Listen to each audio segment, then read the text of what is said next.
Okay, real hi everybody. Oh, sorry I'm a little bit late. I just got up. I am the Eep. I am the Eepy. Let's see what I want to listen to this morning.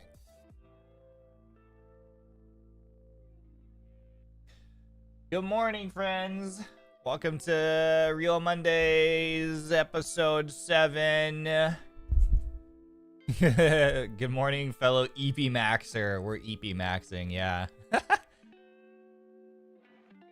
You're EP Maxing today. Oh my god. How's everyone doing? Today, the plan is to finish all the Morrows that we haven't finished yet. Sorry, they are like a month old. So if you submitted your Morrow like a month ago, thank you, and I apologize it's taking me so long to get to them. But we're gonna finally bang them out. I know, sleep maxing. Oh man, ever since I got back from Japan, my sleep has been really bad. It's been really weird. It's like I don't really know how to describe it. It's like okay, first of all, I didn't think the jet lag would be this bad this time. I was so confident. I was overconfident. I was so confident that like my jet lag wouldn't be that bad because I was like, I've made this trip once before. And it took me out for like I think a week last time too. But I was so confident because I was like, hey, I made this trip once already. Like I already made this trip one time. I'm basically a travel expert at this point, you know? Like I know what to expect. I know how I'm going to feel. And just because I know that, I'm just going to be able to like mentally defeat it, you know? I guess my mental is not that strong because, man, it has ruined me. It honestly feels like it was worse this time. But I guess that's, you know, I guess that's what I get for my hubris. But like, since getting back, my sleep, when I've been sleeping, I've been like dreaming. But it's a weird kind of dreaming where I am like aware that I'm dreaming. You know what I mean? It doesn't feel like a deep sleep at all. It feels like a very surface level sleep where I'm kind of like, if I had to describe it, it feels like if there was like water as like a surface level and like above the water line is me being awake and being below the water line is me being like in a deep sleep. I'm just like bobbing back and forth, you know, alternating between like being awake and asleep constantly. Yeah, I guess lucid dreaming something. I don't know. It's weird because like it's one of those things where like I could just come out of the dream like pretty much at any time. That I almost like at will it felt like. I don't know if that's really true, but like it felt like it. Like I was so aware that I was dreaming that I was like I could just wake up, you know? Even if that isn't necessarily true. I don't know. It is weird. And that's been my sleep pretty much every night. Last night I think was the first night where I think I may have slept more soundly this night than any night since getting back this week. Because I don't remember what I dreamed about last night at all. But I'm still pretty tired. I still feel like I could go lay down and just like pass out again right now. But I don't know. It's weird. So it hasn't felt like very fulfilling sleep for the past week. But hopefully now we're past that. Hopefully my sleep last night is indicative that it's maybe getting a little better. We'll see. So I'm excited to go to sleep tonight and see if it feels more fulfilling as well. I ran out of the tea that I really like. There's this like it's kind of citrusy. I don't remember what the flavor profile is supposed to be. It's like a vitamin C tea. It's supposed to be like kind of like a fruit citrus tea, but it's not like overly fruity. Like I have like a raspberry tea that's like very fruity. And this other one is a little more subtle, and I've been really liking it. And I liked it so much that I drank all of it, and I don't have it. So I'm trying this like mint medley tea today. It's very different, but it's okay. Not quite as good. Ugh. Hope you get your good eeps and feel better. Thank you. Me too.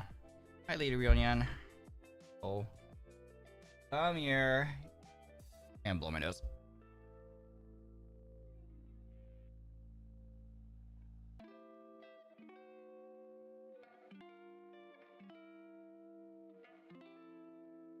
Okay.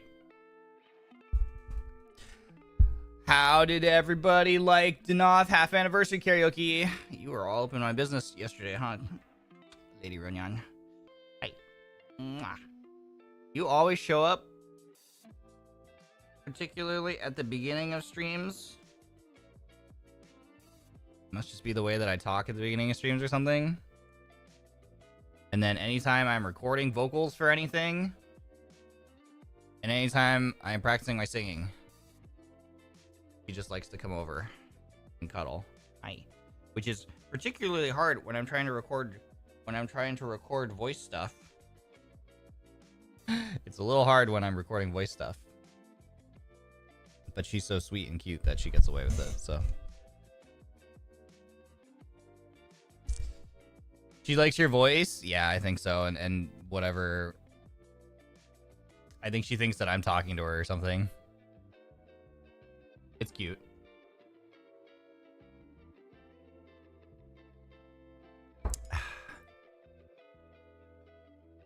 I watch the VOD as soon as I can. Yeah, I finished VOD. Yay!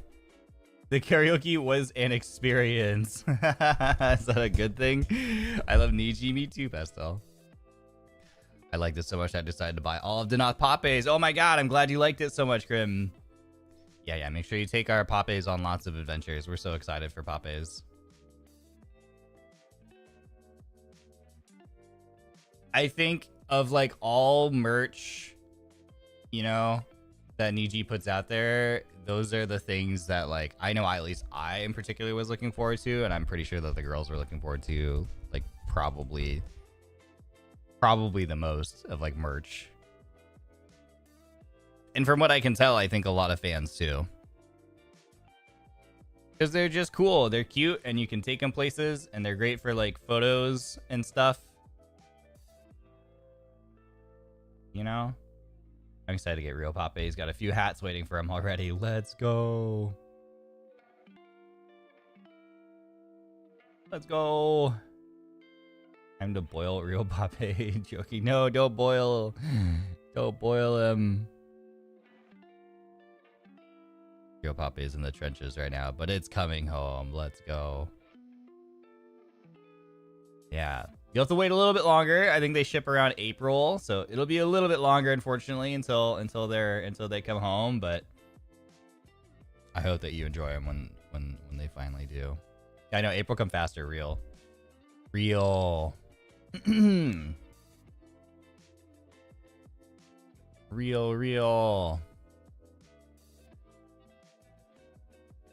But yeah, thank you for supporting. Thank you for supporting Denauth for... I still can't believe it's been half a year, man. It doesn't even feel like half a year. That's so weird to me. Thanks everyone who participated in the the little the sugary spooky like fan cover. That was really cute. Everything about that was really cute. The singing was great. All the art was great. The animations was great. The messages were all great. I appreciate the drip the artist gave me. The fashion was awesome. I had a lot of fun. Also, you guys crushed it. That song is so hard to sing. Oh my god. I know we keep saying it, but like that song is hard. That song is really hard. I remember when I was practicing for it, I was listening to, oh god, I just remembered. I gotta go back and make the thumbnail better for my part of the half anniversary. I want to go back and remake the thumbnail. Sugary Spooky's so hard. When we were practicing for it, I had forgotten that the I don't know music terms. I don't know if it's like the key or the pitch or whatever that my parts were assigned, the way that they were supposed to be sung. I've definitely improved. Like without a doubt, I've definitely improved since debut. not by a ton, but like I'm better than I was in terms of singing. And I was trying to sing my lines the way that they were like dictated, the way that like the guide that was given to us, and I can't. Like whatever pitch that is, it's really hard for me. And I think it's harder. Part of it's probably harder just listening to the whole entire group singing, because the key that like the song overall goes in, if that makes sense, like naturally to my ear is where I want to sing it at, but I have to sing it like I have to like pitch down for a lot of things. I don't know if that makes any sense at all, but like you must have sugary, spooky, and very lovely time, we guess, is like the way I want to sing it. And then, but for me, the way I'm supposed to sing it, it's like, you must have sugary, spooky, and very lovely time, we guess, something like that. It's like a weird, like very lovely time. It's not very lovely time, we guess. It's guess. It's some. I want to either sing it as very lovely time, we guess, or guess. But it's somewhere in between, and it's hard for my control, where it's like, yeah, I don't know. It's so weird. There's a lot of parts that are kind of like that, where it's like this weird pitch down thing to make it harmonize better with the girls, and it's really hard for me to sing that, especially when I'm hearing the girls sing it, because where they sing it to my ear makes way more sense, and I want to do that, but I have to remember to try to go down. But for the karaoke, I was like, guys, I'm not gonna do that. it's gonna sound really bad because I'm not gonna hit it correctly.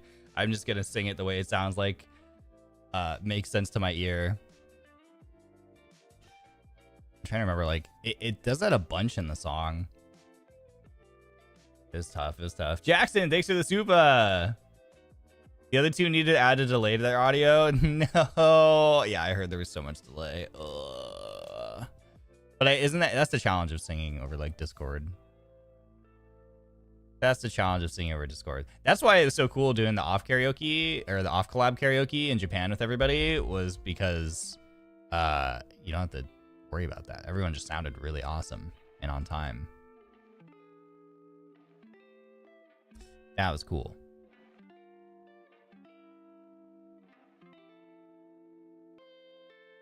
Yeah, I'm looking through the lyrics again. I'm like, oh my god, yeah.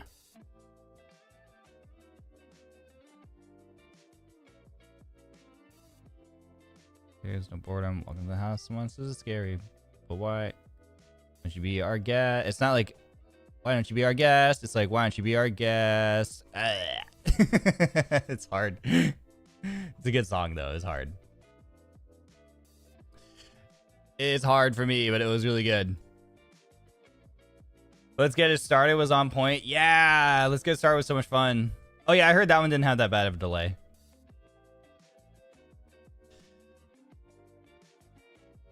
That one was fun. I enjoyed singing Hope in the Dark a lot. Let's get it started and Hold It Down. Well, Hold It Down kind of hurts my voice.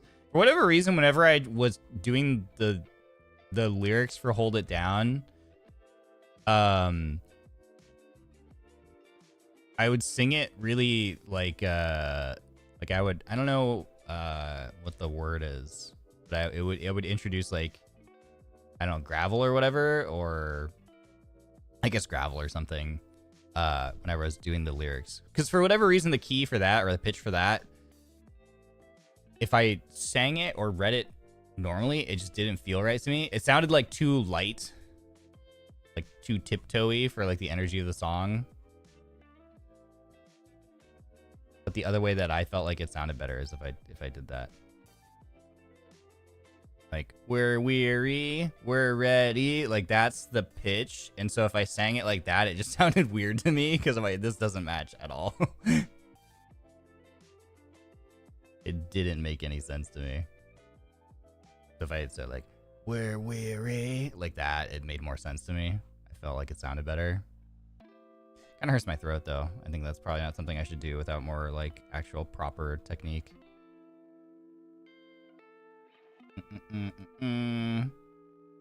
Love the rap part and Let's Get It Started. The rapping was fun. Would have liked to have done more, honestly.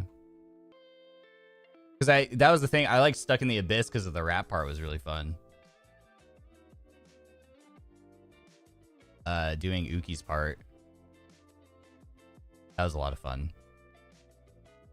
But yeah, and then Let's Get Started had the rap part too. It's like, step 1, 2 to the beat. Mic check 1, 2 to the 3. Is there more in that one? I don't remember. No. Yeah, it was fun.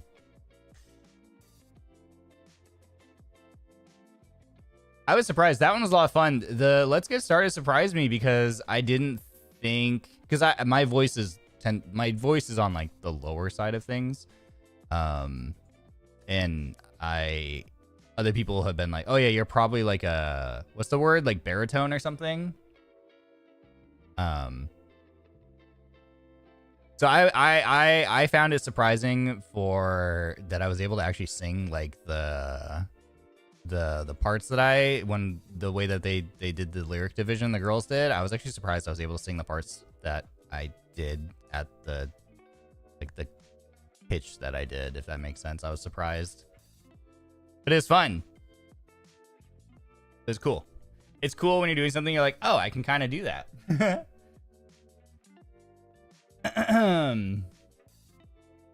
He's Ryoma baritone rapper word.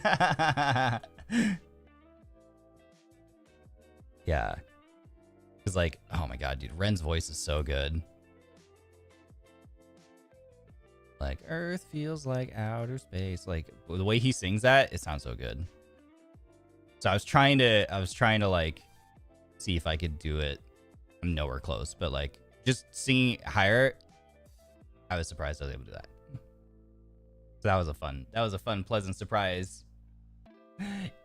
Evo, thank you for the super. Thank you.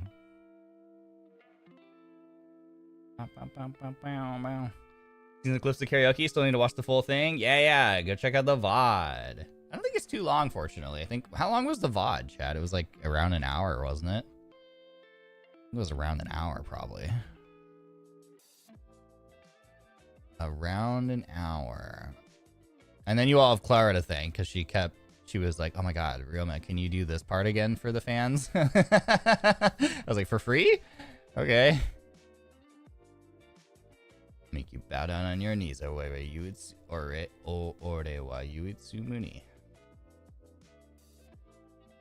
go check out the VOD it's on Twisty's channel, by the way. Don't forget, it's on Twisty's channel. On Twisty's channel, it was 1.5 hours. Zatsu is about an hour. Okay, cool. Nice. There we go. Nice. A scooter moment. A scooter moment. Congrats on Half Annie. You guys did so well on the karaoke. Also, hearing you sing more is always so great. Scooter. Thanks, Lou. I'm glad you guys had fun. I knew people were looking forward to it. I'm really glad that I did the I'm super glad that I made the trip because my recent trip, because that was my first time ever doing karaoke with people. And I think that was really good because every time we've ever talked about singing, like Denauth has talked about singing or doing karaoke, I've always been really hesitant to the idea because I was very nervous about it because it's something, you know, again, that I'd never done in my life before and I did not have any confidence doing. So I'm really glad that I made the trip and that everybody in EN are just karaoke fiends and went to karaoke every single night. Because I was there to hang out with people and I didn't want to miss hanging out with people. So I, of course, went along with them. And then, of course, everyone was really encouraging, like sing something, we'll sing it with you. And so, you know, I was just like, I've gotten a lot better. You know, being a part of being a content creator, but especially also being a part of Niji with so many cool people is it's been really, really good for me as, not just as a content creator, like not just improving, but just as just growing as an adult, because I've gotten a lot better about going out of my comfort zone and trying new things and just being more social and stuff and learning to be more social and because I want to, as someone who's always been introverted, I've always wanted to you know, be more social and make friends and stuff. So that was a really good was a really good experience and a really good, healthy, like comfortable environment for me to like just be like, yeah, you know what? I'm just gonna send it. I'm just gonna do it. I'm just gonna try, because I know these people are, you know, really supportive and really friendly, and so that was great. So I got like a couple chances before we did the off collab stream on Vanta's channel, to sing a little bit in karaoke and kind of like get my feet wet with that. And then so when that rolled around and people were like, Ryoma, go sing, I was like, all right, just gonna send it, you know? And then so all of that culminating into being able to do the karaoke with Denauth the other day, where it was like, I forgot which, it was either Clara or Twisty was like, we should do this. And I was like, okay, let's do it. Which I would not have been beforehand. I would not have been like that. I would be like, okay, I guess. So I was a lot more comfortable, which I'm really grateful for, because hopefully that made it a lot more fun for people. It was really cool. Yeah. Dun, dun, dun, dun, dun, dun, dun. I don't think you need to be too self-conscious. I can speak for myself as a viewer that seeing livers have fun is the most important part of any vocal talent or what is that? I don't know what that says. But I get what you're saying. Yeah. I totally get that. And it's one of those things where like logically I know that. I know that for all of you, the fans, y'all don't really care that much about like you know, how accurate the singing is or how good it is. It's more it's which I totally understand and I totally appreciate. Logically I know that. It's just one of those things where it's like it's still something really new and really unfamiliar, and it's pretty terrifying still doing something that's so public, you know, and is just gonna live on the internet forever once you do it, and it's gonna be seen by lots and lots of people, and you know, judged by lots of people. Even if those people are not being that critical, it's still just a thing. Like, I'm just a shy little guy, you know, I'm just a little blob, you know. So still, even knowing that logically in my brain, it still doesn't like it still doesn't sometimes trump the like butterflies, you know, in your stomach. But I know that, and so it's a lot of stuff is just like remembering that and pushing myself past that, which, you know, I continue to keep working on. So thank you for being so kind and supportive, so I can keep feeling confident to do that. I think even the progress from when you first debuted to now is really amazing. You're improving so much in both singing and Japanese pronunciation. Thanks, Ken. I'm glad my pronunciation is getting better. Hearing you guys sing Sugary Spooky live is so hype. Put a smile on my face the whole time. Yay! Yay, confidence booster. I'm really glad you're trying new things. Yeah. Scuff singing random ad-lib and role players. Some of my favorite things. Karaoke. Yeah, that's so true. So real. So true and real. Twisty's ad-libs during it were really funny. Okay. Anyway, thank you all again for a fun half Annie celebration. I'm looking forward to a year. I'm looking forward to it. Twisty doing Hex part was oh my god, it was so funny. So funny. That was hilarious.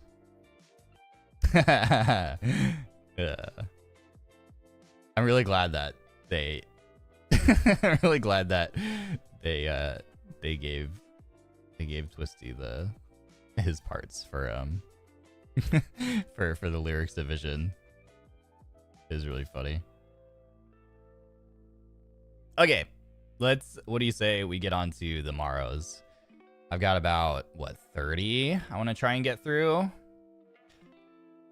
Let's do this.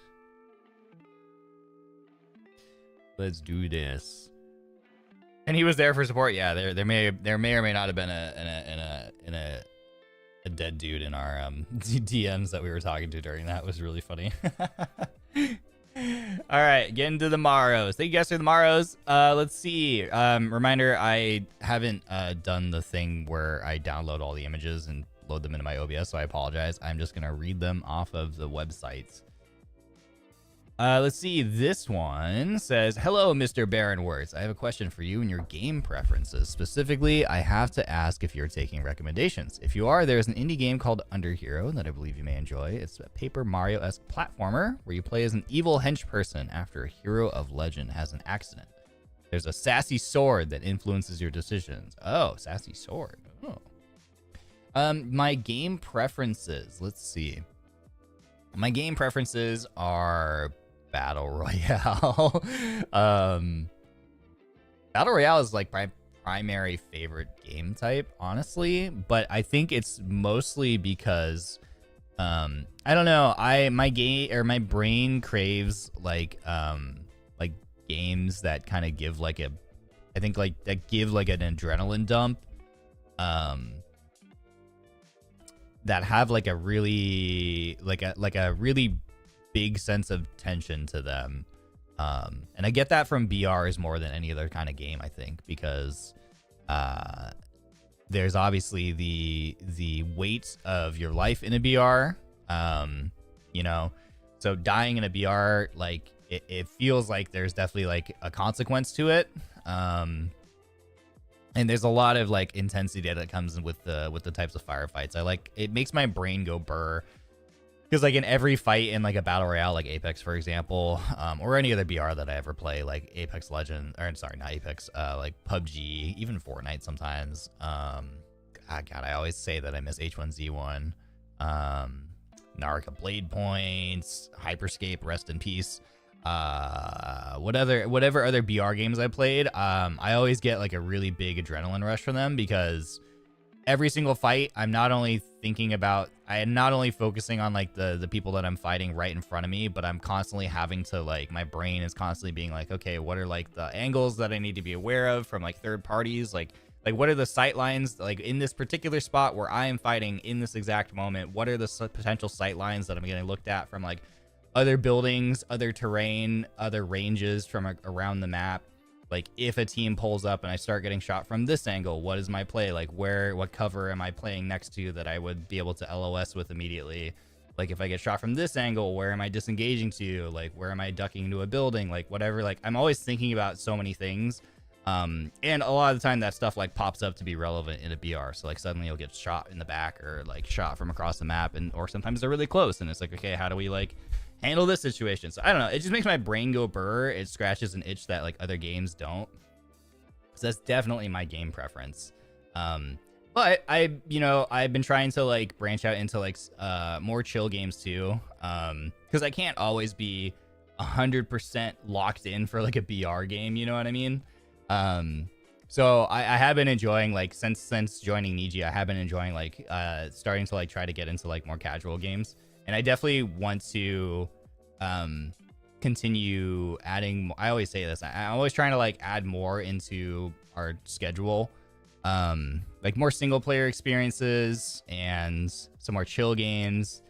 I'm really blessed and really fortunate that I have like many really awesome friends in this space already. Who are always like inviting me to play games with them, and if I get invited to something, I'm gonna join.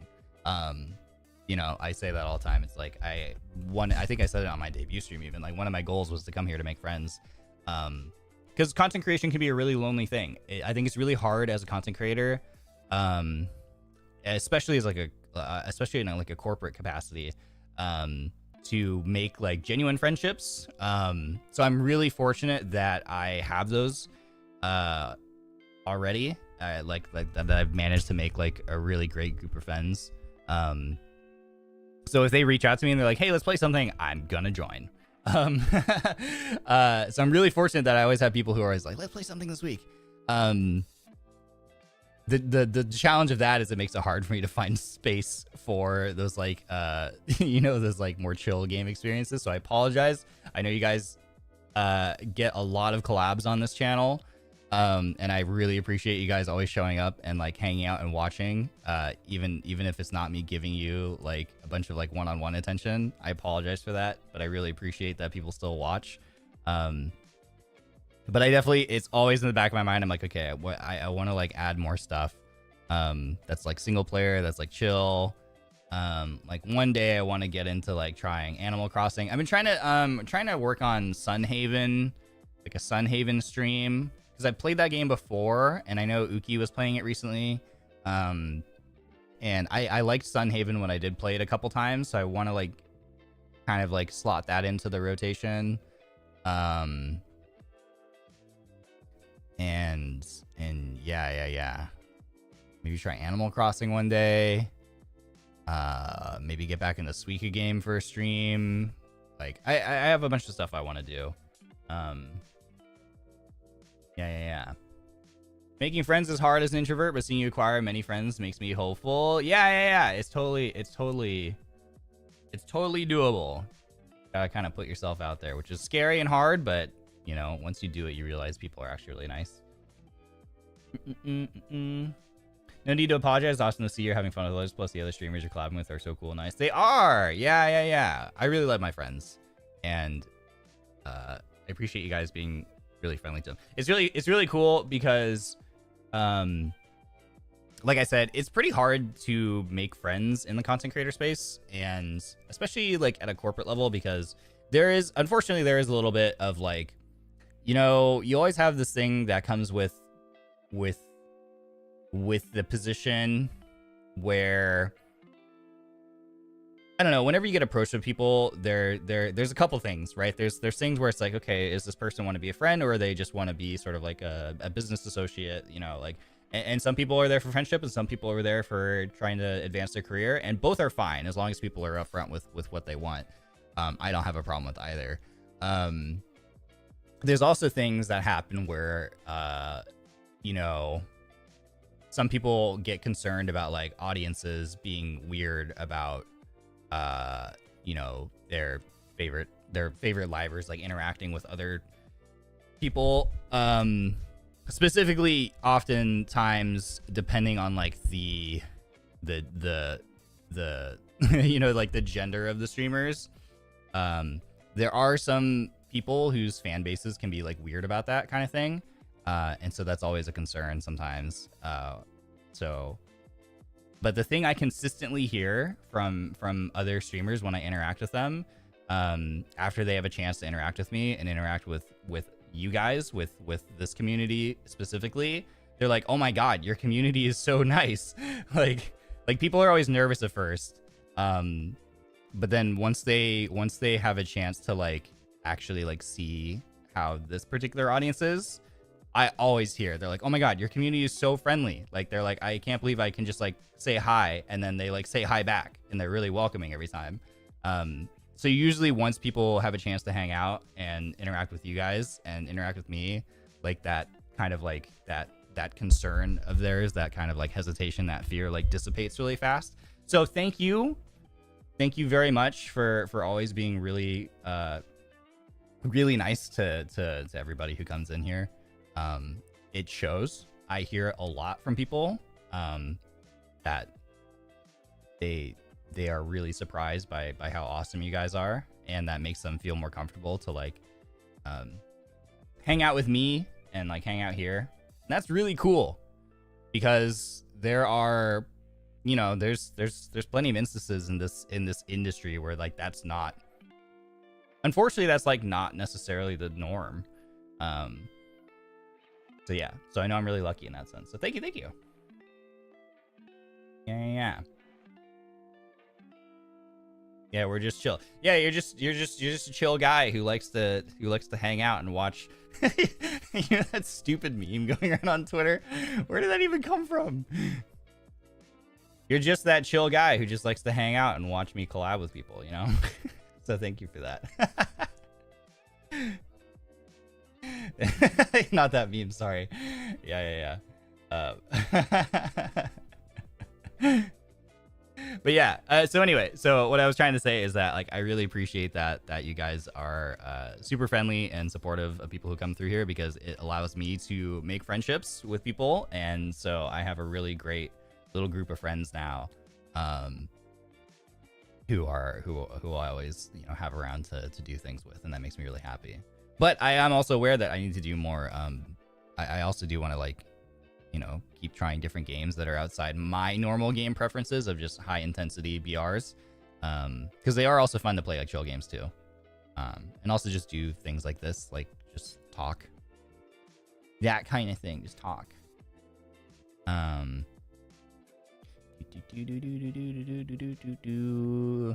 Yeah, thank you for your question. My food is here. I'm gonna run and grab my food really fast.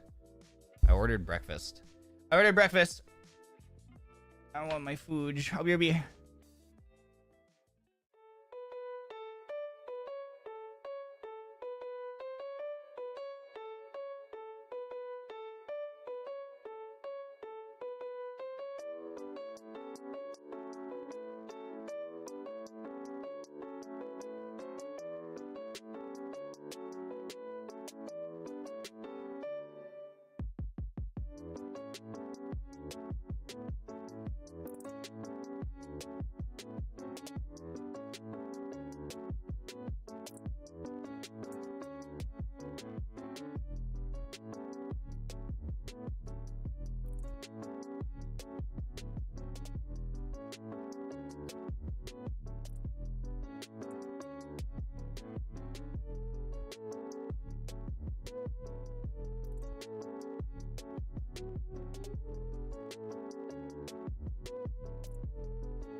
Wouldn't be a Ryoma stream without some snacking.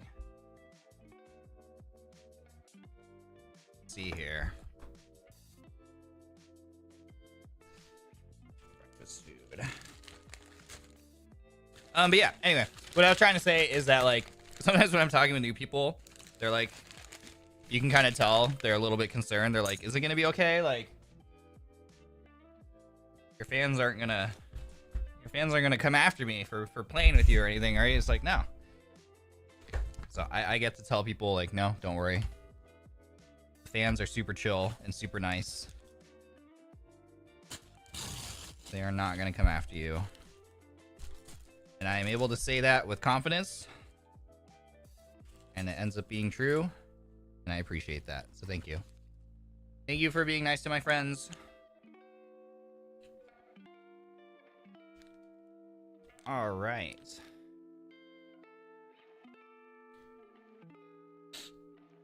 We have scrambled eggs, chicken apple sausage, grilled potatoes, and some buttermilk pancakes.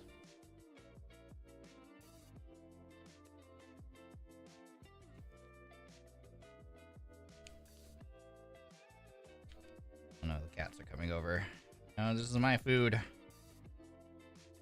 My food. Hey. Hey. I know you smell the butter and you love butter, Sir Ryonyan. You're a butter fiend, I know this. No butter for you, sir. You do not need it. He's a butter fiend. Favorite thing. I can't leave butter anywhere. Else you will eat it. Okay. Next question. Hello, Ryoma. Huge fan. I was wondering if you could reveal if there are any Easter eggs in your starting soon animation. Is the black cat the older woman that you help, or the blonde woman to reference something? So the... Oh no, that's too much pepper. Ah, shoot. Dang it, you know. I tried... It came with like a little pepper packet. I just like dumped everywhere. Let's see. I think the older woman is just like a reference to like the elderly lady in the lore video who I help across the street, and the cat is the same thing. Not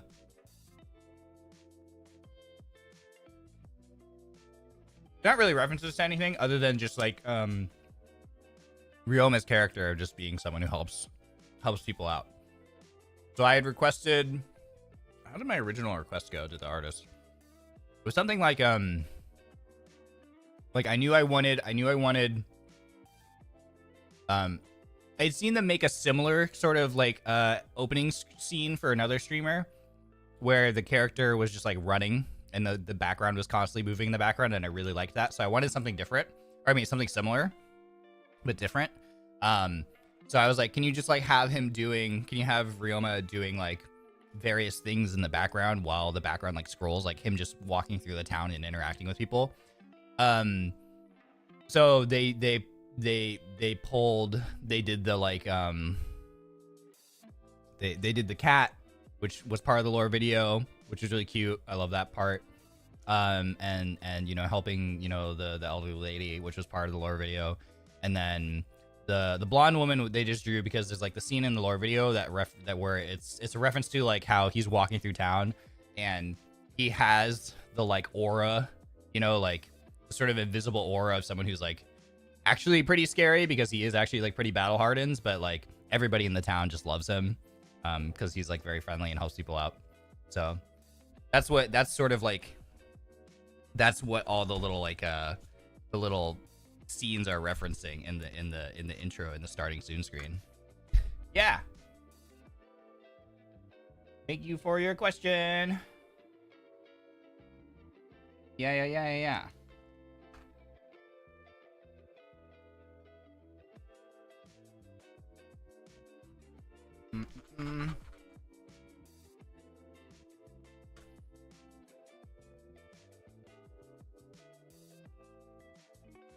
Oh, the starting soon screen is really cute. I love it too.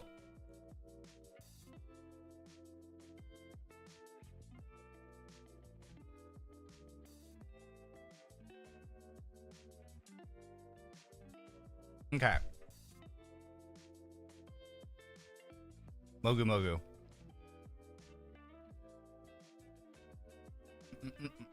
Bye, Lisa. Have a good one.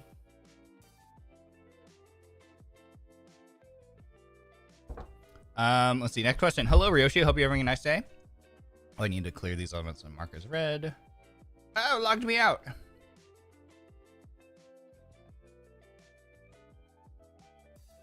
Okay, there we go. Hello, Ryoshi. Hope you're having a nice day. Currently, I'm having this debate to choose what subjects I should pick to study between music and psychology. I show interest in both, but I love music, and I know I will do well, but psychology is something I came up with that I feel like is acceptable for both me and my headset into my food. For both me and my parents, they feel like music is unstable and won't help me much in the long run. And I get where they're coming from, but I feel like I want to study it, but something tells me they're right and I should pick psychology. What's your opinion on this? Ah, that's so tough. That's so tough. It's the classic, you know, what is socially acceptable or quote unquote correct pick versus you know, what you're passionate about, and that's really hard. I don't know enough about the music industry, I think, and like music as a what you call it, as a degree. Like, I don't know like what kind of opportunities that does or does not get you. That makes sense. Like, when I think of someone studying music,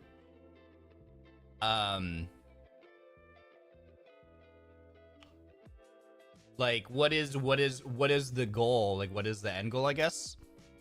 Is it to like, are you trying to be like a musician, like a music artist yourself?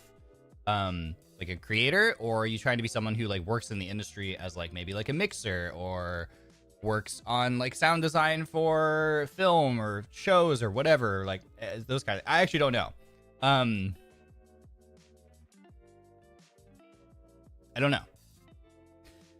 Okay, so here's the reality. As coming from someone who's in the entertainment industry and has been in the entertainment industry for years now, if you are trying to be on the more creative side of things, as like maybe perhaps like a music artist, like I do think there are a lot of parallels between being a music artist and being like a content creator, being a streamer, being YouTuber, whatever.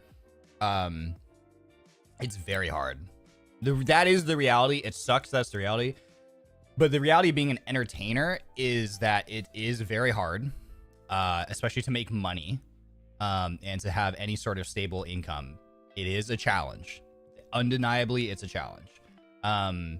Because as an entertainer, it's not the same as just getting like a fixed position that's being hired for. And even the irony is like, even me, I'm in, as a creator, this is probably the closest thing you can get to being in like sort of like a hired position as like a corpo VTuber. But there's still so much that rests on my shoulders for me to still make this like somewhat viable as like a career. It's still super not guaranteed, and there's still so much work, and it's still a lot of it's on me. It's not like just going and applying for a job at a company and then being like, okay, here you go, here's your hours, you clock in, you do these tasks, and you clock out, and you get salary. Like, it's not like that. So if you're trying to be like on the entertainer side of things, like trying to be like an independent like music artist or whatever, that kind of thing, it's very hard. Like, there's a lot of people who similarly are following their passions. It can be a very like oversaturated thing. With that kind of oversaturation comes the difficulty of being discovered. You're competing with so many different people on so many different levels. There's so many people trying to do the same thing and vying for attention that it's very, very, very, very hard to get discovered, to get that lucky break. Like, you have to get lucky. And that's the thing that's challenging about the entertainment industry, is it very often these days doesn't come down to skill. It doesn't come down to time put into your craft. It comes down to getting lucky. And that's like, it's a very difficult thing to like rely on to make things viable. So very often it means that you are also going to have to supplement that creative endeavor with something more, quote unquote, normal. So if music is your passion, and you want to do, and you're not looking to do something more on like what I would assume is like maybe a more stable industry end, if you're trying to do something like be like a music artist, like a musician, I feel like the wisdom that I would give is I would recommend making sure that you have some way to support yourself outside of school in a more stable fashion. Whether that means like living with your parents, or so that you don't have to pay rents on your own, and have like utility bills and things, or whether that means like getting a degree that allows you to get a more quote unquote traditional job that helps supplement your lifestyle of like having a roof over your head, being able to buy groceries, pay your bills, have health insurance, things like that, so that you can then pursue those creative endeavors as an entertainer on the side without having to worry so much all the time about all those things I just mentioned. And that would potentially allow you to pursue those interests at a more at your own leisurely pace without the stress of like, I need to be able to do this to survive. Because that's one thing, that's a really fast way to make something that you're really passionate about. Like, that is a personal passion, like music, for example. It's a really fast way to take something that you love and cherish and like turn it into something that's so stressful because you're trying to survive off of it. Because you actually have to be successful and get that big break and get discovered and start making money in order to like actually just keep a roof over your head and buy food. And that's not fun. Like, you want your passion thing to be something that you can enjoy without those stresses tied to it. So potentially going the more like traditional route of getting like a more socially acceptable degree in school, just so you can get like a regular stable job, so that you can like just have those like basic necessities of living is, you know, arguably the more wise thing. And then what you could do is maybe then go and continue studying music on the side in your free time. But yeah, it's the thing that's like there's often like a warning between that surrounds, you know, taking your hobby and turning it into your job. And as a content creator, I can confirm that that's a very real thing, at least from in my experience. Like, I love gaming and stuff, but for me, and I've always wanted to be a content creator, but it can be really stressful when, yeah, your ability to like survive, like just meet basic human necessities for like a decent quality of living is tied to that thing that should just be a passion project, that should just be an escape from the regular everyday stresses. It sucks when those things suddenly become bundled together, because it really does change your relationship. Like my relationship with gaming has changed probably irreversibly ever since like pursuing content creation as a career. And so I would hate for, if you're really truly passionate about music, that's just one thing that I want to put out there, to just be aware of being a possibility. That tying your passion for music to potentially your ability to just like have basic living standards can fundamentally alter your relationship with it in a way that you can't really predict yet. So something to just be cautious of and aware is a possibility. Hopefully that's helpful. Hopefully that's insightful. So yeah, I hope that you're able to pursue your passion and your passion projects. And yeah, it is kind of, unfortunately, it is kind of the reality that sometimes you have to do the really mundane, boring things to make that possible. But the trade-off is that at least that way you can kind of preserve and protect it, like your passion for music, as being a passion thing, rather than suddenly it becoming this thing that's really stressful because you need to be able to do it. You need to be able to succeed at it, you know? Because that's no fun then. Hopefully that's helpful. Potatoes are a little undercooked. I'm still going to eat them though.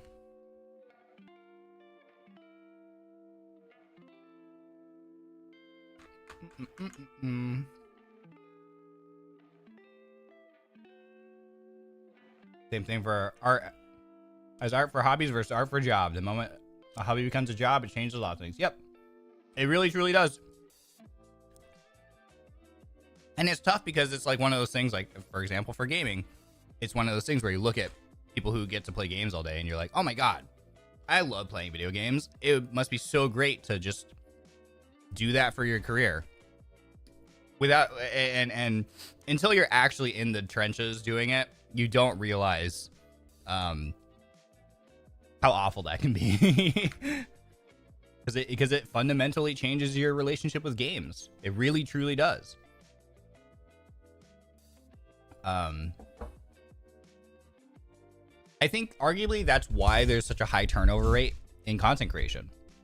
Like, from the outside, at a surface level, when you think about streamers and YouTubers, you're just like, God, that must just be the best job ever. Like, you just get to play video games and make money. If it was such a great thing, there wouldn't be such a high turnover rate in content creation. You wouldn't see people try to get into this industry and this career and then 1, 2, 3 years down the road leave.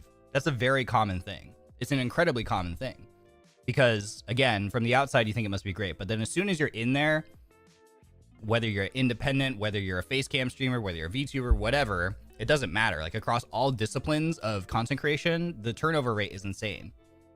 Because you get in there and then you realize, like, it isn't just playing video games. Like, I don't really know how to describe it, but it fundamentally changes your relationship with something that used to be a hobby and that you just used to do for fun. And it can still be very fun. And it still is in so many times. But again, it's just completely different. If you're trying to make it a career, you have to like alter the way that you think about it alters the way that you interact with games and choose games and when you're playing games, because then you're not playing games for yourself anymore. You're playing games for yourself and for a bunch of other people. And you're playing games in the hopes that it reaches and speaks to more people than just yourself. Oftentimes.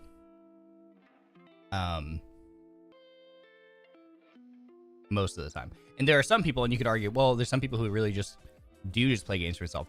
But arguably, anytime that's brought up as an example, it's either people who are, I personally feel like it's either people that are at the very, very top who are set and do have that, who have already made it, who have put in all the work, put in all the hours, put in the grind, and then they do make it to that point where you kind of become kind of too big to fail almost.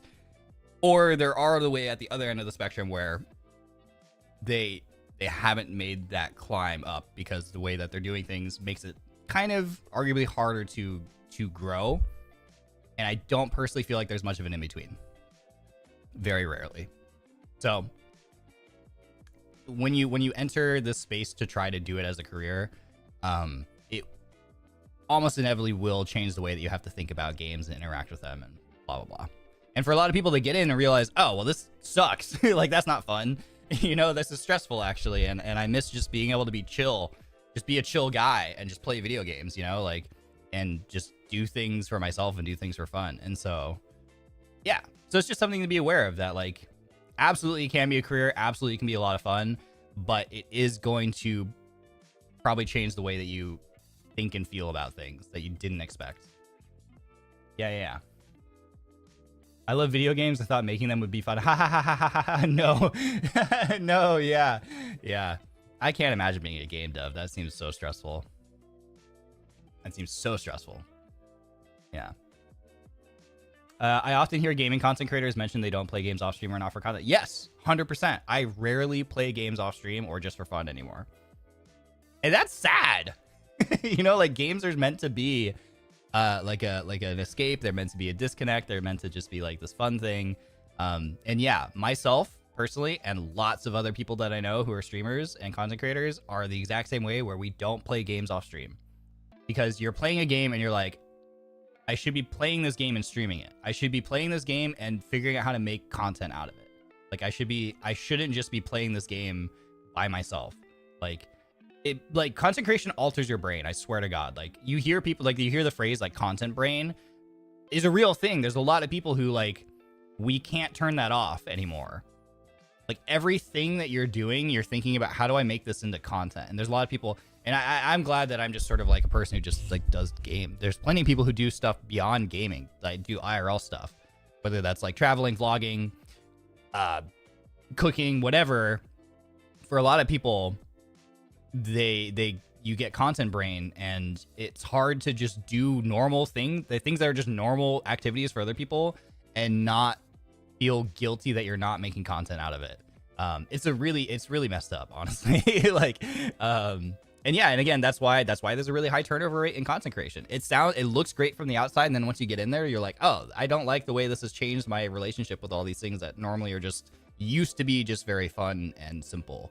And people get in there and they realize this isn't for me, and that's totally okay. I really don't think it's for everybody. I don't think it's for most people, quite frankly. Yeah. We got a few screws loose. That's the reality of things.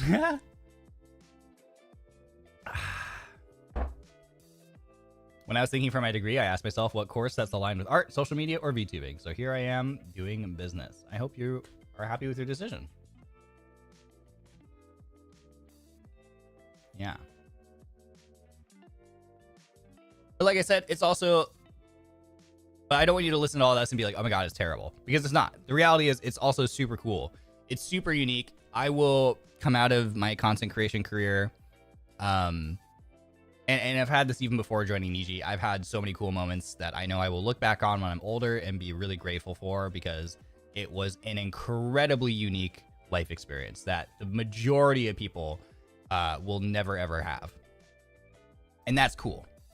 I will be very, when my time comes at the end of my life, I will be able to look back on my time on this earth and be like very fulfilled, because I got to do some cool shit that I you know, quite frankly, just luck percentage wise, probably, you know, had way greater chances of not getting to do than actually getting to do. And so that's the thing, is like, it's so cool. It's so unique. Like, and I'm very grateful for that. And, it, you know, it's one of those things that's helped me tremendously, grow as a person, as an adult. And I don't even just mean in the sense of maturing, but also in the sense of like being able to be more social and just like become a better person, like become more of the person that I want to be, that I aspire to be, making friends, you know, building a community and seeing the community grow and like people be successful and learn. And like, there's so many things, there's so many cool things that come with it too. So don't listen to that and be like, oh my God, it's so bad. You know, you know, it's not. There's so many good things that come with it too. But it is absolutely a very unique and very challenging experience, you know? Yeah. I gave a consecration after a year. It was so brain draining. I can't keep up. Yeah. And that's very normal. I think it's great that you tried it. I hope it was a cool, unique experience and you learned some things. And yeah, like I said, it's very much not for everyone. And arguably, I think it's very much not for most people. And that's totally okay. I think there's a statistic that I saw, and this was years ago, so it's probably even different by now.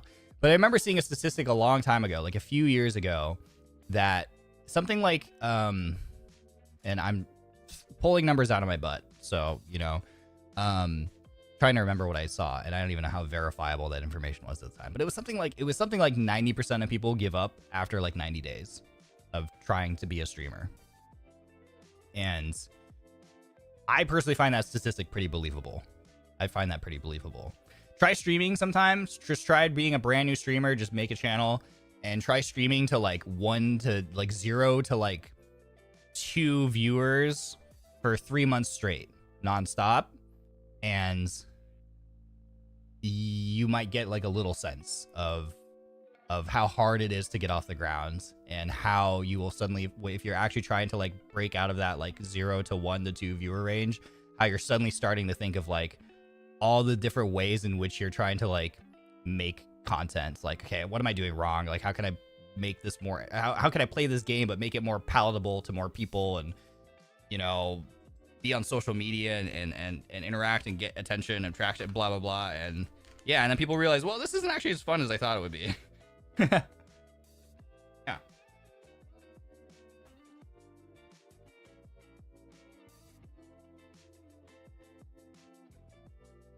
But yeah, I still encourage people to do it. It's a very unique experience, and if you ever get to like make it further into the industry, it will very much be a unique life experience that, you know, most people aren't going to be able to have. It's very cool.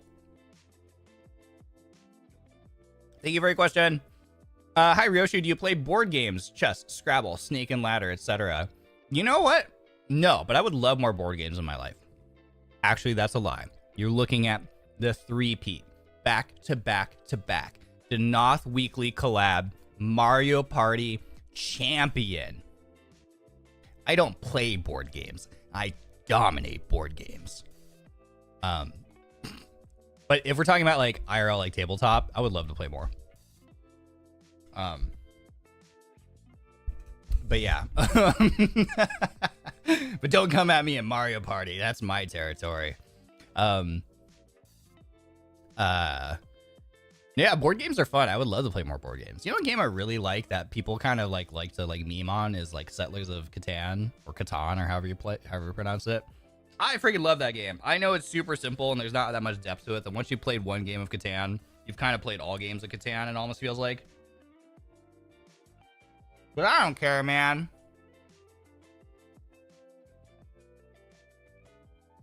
I'ma build that longest road.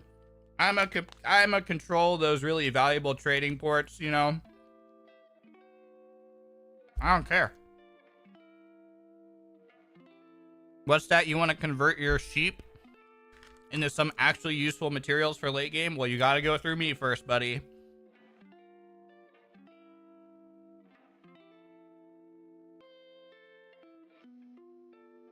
Catan is really fun.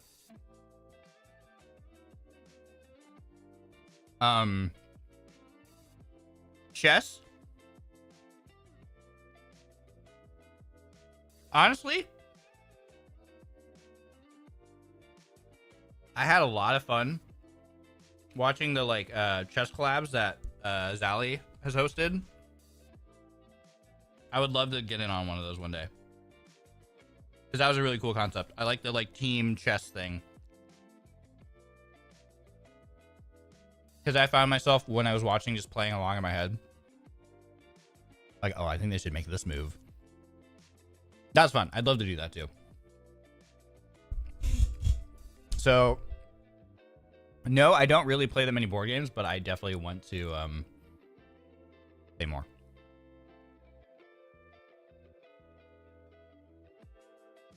How insane are you at Uno?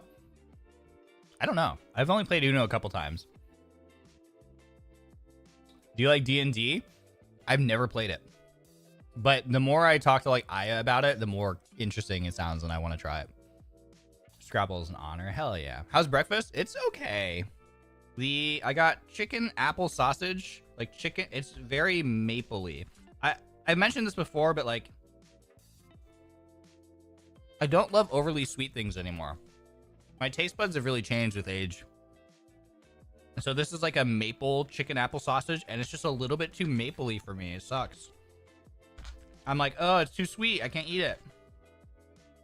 That's kind of a bummer.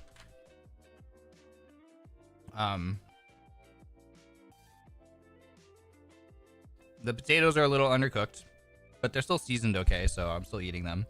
And then scrambled eggs. I just like scrambled eggs.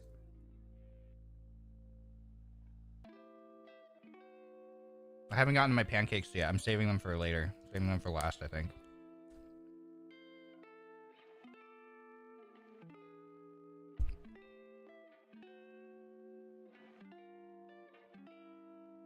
Because I know that once I touch the pancakes, they will be so filling and so sweet that that's when I will finish eating. So, saving those for last. Oh, this is a good question. Hi, Ryoma. I've been feeling a bit of a slump in the creative content department lately and could really use some fresh perspectives. How do you usually get past creative blocks? Any tips or strategies that helped you? Oh, man. That's so tough. Creative blocks are the worst. For me, as a gaming content creator, it's very often like no games sound fun to play. That's the worst. If you're a gaming content creator and no games, you're just burnt out on the games. That's the worst. That's so hard to get past. And truly, I don't even really know. But yeah, man. I think whenever you find, because here's the challenge, right? At least for me, in my experience, whenever I have a block as a creator, usually it involves I am burnt out on the games that I have been playing, but I'm too particular about the games I want to play. And so there's a kajillion games out there. There's a million kajillion games out there. So of course there are going to be some that I've never thought of or never tried or even heard of, never played, that I would have a lot of fun with and would unblock my creative block. But you're kind of like your own worst roadblock in these instances where you're like, but I don't want to try any other games. I want this game that I really used to like to be fun again, you know? And that's really hard. Or be like, yeah, but I just want a game in this category. So for me, it'd be like, I just want a battle royale game that's fun. You know, if I ever hit the point where I'm like tired of Apex, you know? And you just like don't want to get out of your comfort zone or your normal thing that you really like and try something different. And I think that's kind of the only thing that does work at that point, though. It's like you just have to like suck it up and be like, okay, I am going to try this thing that I'm convinced is not going to be fun or that I'm going to like. You know, because history up to this point has shown that I don't like anything in this category or whatever. And you just got to make yourself do it. And you just got to try a bunch of things. You know, and then you might find that there is something that inspires you again, that you didn't think would. That's really the only way in my experience I've ever been able to move past that is whenever I have done that, and I have done that very rarely. But yeah, it's just so hard because you're like, ah, man, I've got this creative block. Nothing inspires me. But sometimes you're like, it's everywhere. It's out there. It's all around. But you just have to make that step to like push to try something new that you are unfamiliar with or that you're uncomfortable with, and just be open. It's hard, but just like really try to make yourself be open to the possibility of something new actually like catching your attention and inspiring you. Yep. Also, if you're able to, perhaps see if you can do something collaboratively with other people, because doing something with other people just makes anything more fun, I think. You can take a very mundane task, and as long as you're doing it with other people instead of doing it by yourself, it suddenly becomes more fun and more interesting.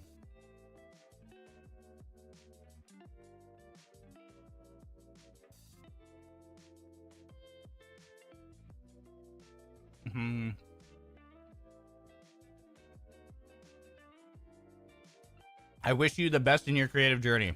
I know how hard that can be, but you can do it.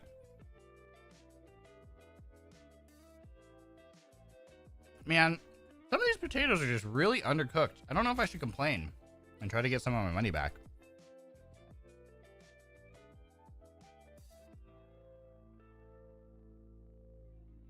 I'm gonna. These are like borderline uncooked.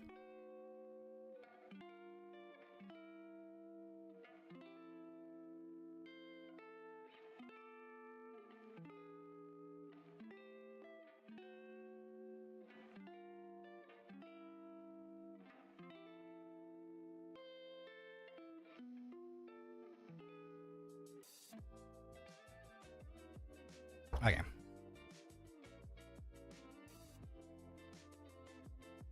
There we go. Yeah, like some of them I just like bit into one that was like basically raw, which doesn't taste good.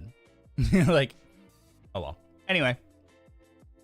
Oh, speaking of food, food related question. Hey Ryo, how do you like your steak if you ever had some? I love steak. I like my steak rare and sometimes even blue.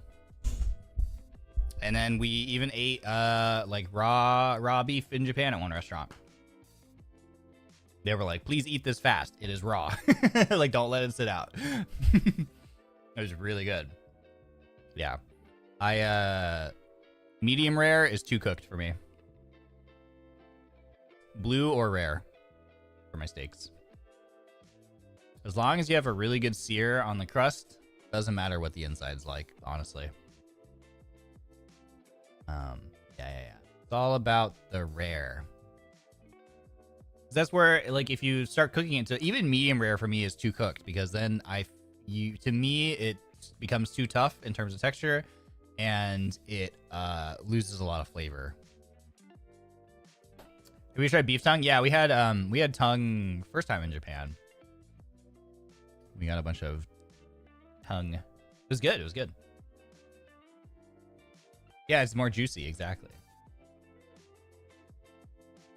Thank you for your question. Rare steak for the win. Okay, next question. Oh, Ryoma the Wise. I need some advice. I just finished a really big university event that took us a whole week of nonstop working from morning until late in the evening. Although my position wasn't that important, but I was supporting the event director most of the time. I even ended up with a bloody nose for 3 days because of staying under the sun for too long. Oh my god. That's a thing? That can happen? I didn't know that was a thing. But once the event finished, they didn't even say thank you or even congratulated my team. I don't usually care about this, but I feel that all of my support for them was nothing. How should I convince myself that their words shouldn't matter the most? There's probably a time in the future that this can happen again when I start working, and I really need to learn to not depend on other people's compliments, but I don't know how. Sorry if English is not Englishing. Peepaw brain is everywhere. No, your English is fine. Don't worry. God, that sucks. That's so tough. First of all, Otsukare samadeshita. Yeah, that sucks, man. Whenever people don't, because that's like, that's so silly, man. Because that's such a basic thing, is to show, like, it's so easy to just show gratitude and be respectful, and literally it costs someone nothing to be nice and just say like, hey, thank you, or like, hey, let's go. Like, come on, man.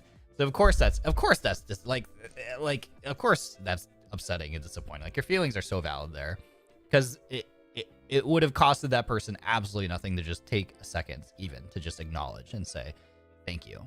So like, not even doing that is pretty lame.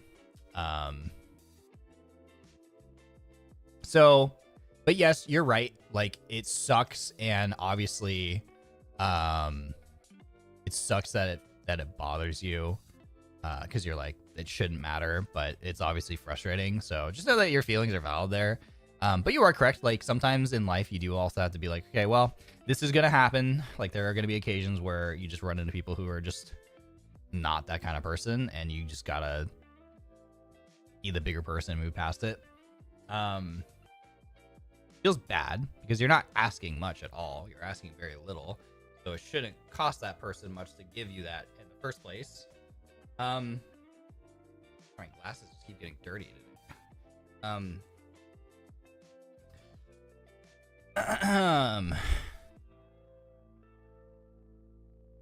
Yeah, I don't even know, man.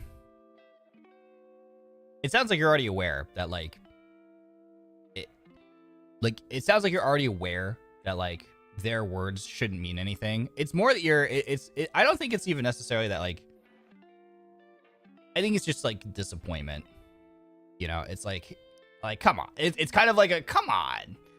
It's like a come on moment. Like, come on. Like, you couldn't even just do that. Like, it's I don't think it's even so much like you feeling like you need other people's compliments.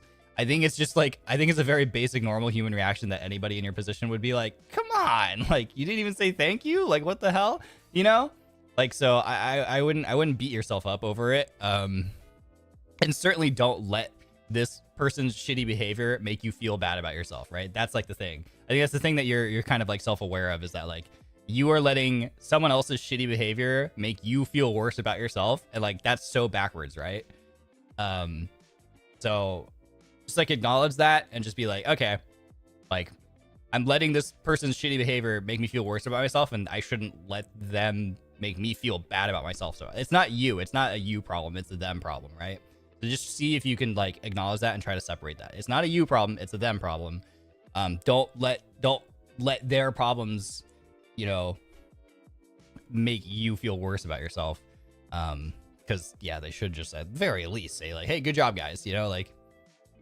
The thing that I always remind myself of in times like this is, so like you were doing this thing for your university, right?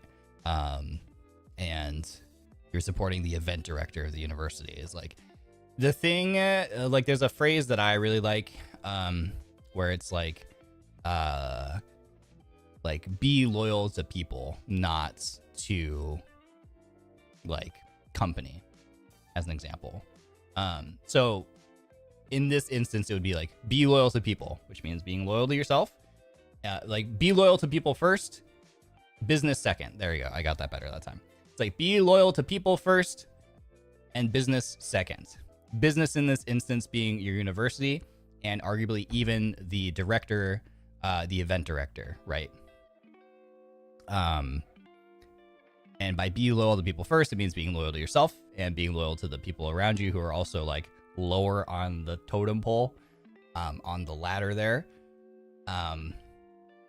You know, be like, okay, the event director running this thing for the university, they were more business, and I don't need to worry about being loyal to them. It's not my job. I mean, it is your job, but it's not really, you know what I mean? Does that make sense? Does that make sense? Like, care more about the people on the grounds around you who are in the trenches with you than the people who are comfortably at the top, who have the privilege to not even exercise basic decency to say good job or thank you at the end of things, right? Does that make sense? It's kind of an us versus them kind of mindset, but it can help if you ever find yourself being upset about something or feeling bad about something. Just be like, wait a minute, no, I don't. Why should I feel bad about that? I'm not loyal to the business, right? I'm more loyal to me and my friends around me. That's what matters more, right? Hopefully that kind of makes sense. Because you are going to run into those kind of instances in life where, like, yeah, you'll work really hard and then they won't even like say like congratulations or thank you like this person did, and you're just like, well, that's shitty. Yeah, it happens, unfortunately. So that's where you just remind yourself, like, okay, you know, I'm not gonna let someone else's actions make me feel worse about myself, right? I'm gonna be upset about it. I'm gonna let myself be mad about it because that was I'm not asking a lot, and it's disappointing that I didn't even get like a basic thank you. So I'm gonna let myself be upset about it, but I'm not gonna let myself feel like I'm a worse person because of it. Does that make sense? Let yourself feel your feelings, but remember not to let it make you think that you're like a lesser person because you're upset about it, because your feelings are totally valid about being upset. It doesn't make you like someone who's super needy or someone who's like worse. Like, you're just feeling your feelings because you were expecting something very basic and you didn't get it, and that's okay to be disappointed. Hopefully that helps.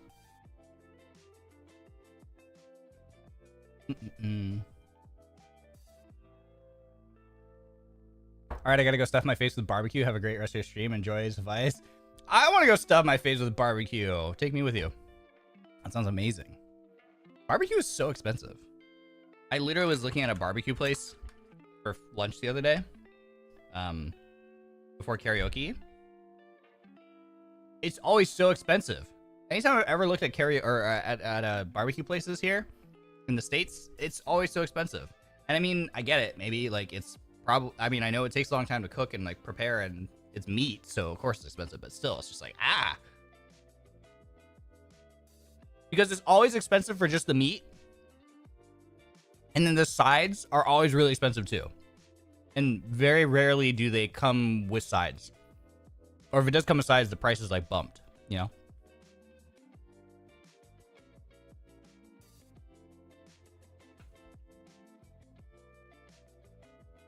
You know, like, what do you mean potato salad is an extra $5? Come on.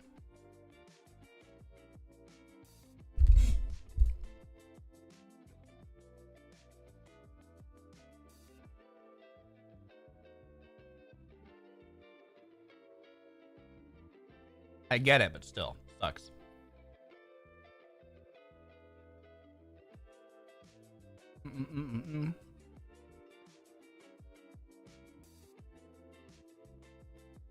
I want barbecue now. Okay, sorry, let me consolidate some of my food here. Any food leftovers.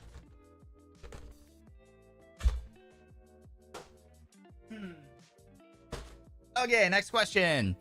Would you like to do any Niji events projects too, or what projects would you like to see in Niji? Of course. I want to be in everything. I want to be in everything and do everything. Don't forget to come see me and Denauth at Niji Fest this year in the audio-visual room. Sorry, I'm cleaning my glasses again. I just have so much sleepies in my eyes. I keep rubbing my eyes and then I get on my glasses.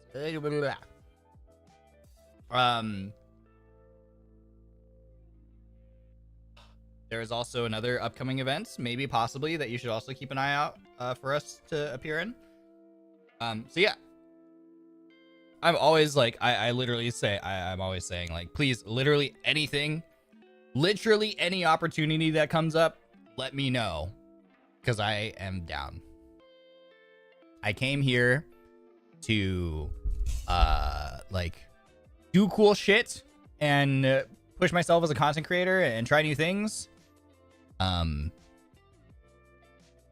So please, like, just let me know. Oh, I just noticed, Piacite VT, thank you for the Membi. I don't know why my thing in OBS is not updating. Why is it not updating? I see it on my YouTube dashboard, though. Should I, like, log in to Streamlabs again? Let's see.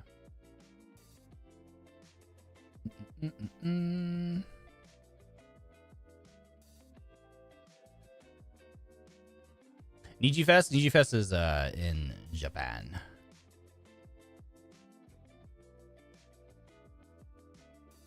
Maybe Streamlabs just isn't working right now. Anyway. Yeah. Literally, I had so much fun, and I want to see more of the, like, the game tournaments. I really want them to do another Nintendo Switch Sports thing, because that was super fun. Because we did what? We did soccer and chambara, sword fighting. That one is really fun. I love stuff like that. I want to do more. I really want them to do volleyball and golf in Switch Sports. Sign me up. Sign me up for that, bro. That would be so fun. Let me do Switch Sports golf and volleyball. That would be so fun. Yeah, like literally anything. Literally anything. I'm there. I'm down. Thank you for your question. Okay. What did you feel after joining NIJISANJI? Shock. And will you make songs, cover songs? Yes. Yeah, I've said this before, but I just like was really surprised.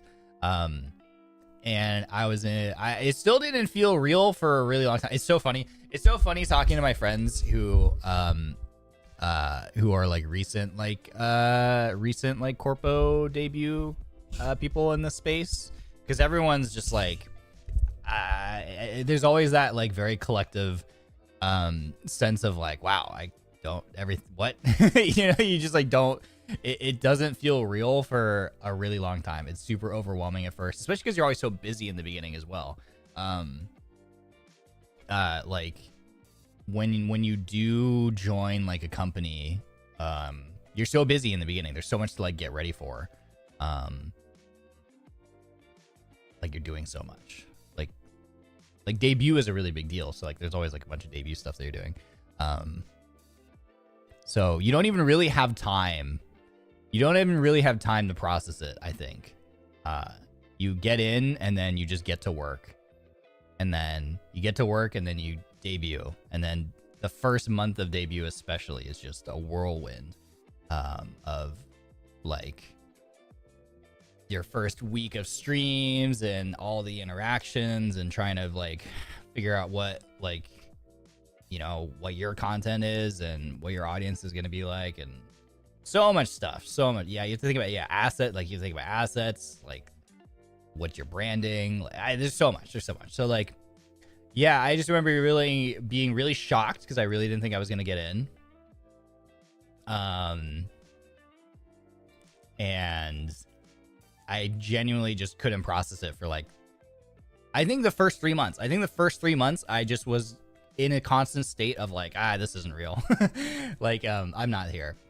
I definitely, like, now 6 months in, I'm very much more like settled in. I still am.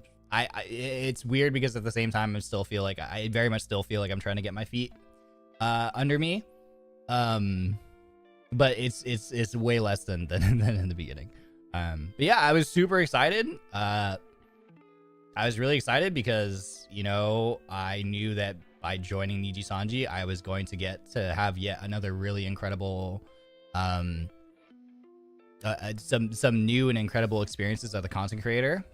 I had already had, you know, several up to that point, but I knew this was just going to be something completely new and completely different.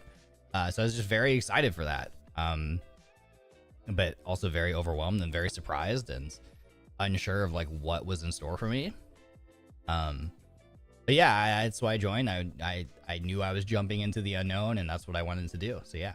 And then, will you make any songs and cover songs? Yeah. So, especially now, I feel a lot more comfortable. I wouldn't say confident. I wouldn't use those words. But more comfortable and open to the idea of doing like cover songs. Now after all the karaoke stuff. Yeah.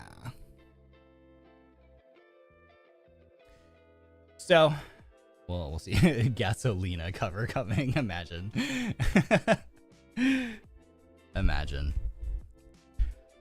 Yeah. So yeah, that'd be super fun. One of the challenges with cover songs is cost, right? Like stuff is expensive. That's the only thing. Is like stuff is expensive. There's a lot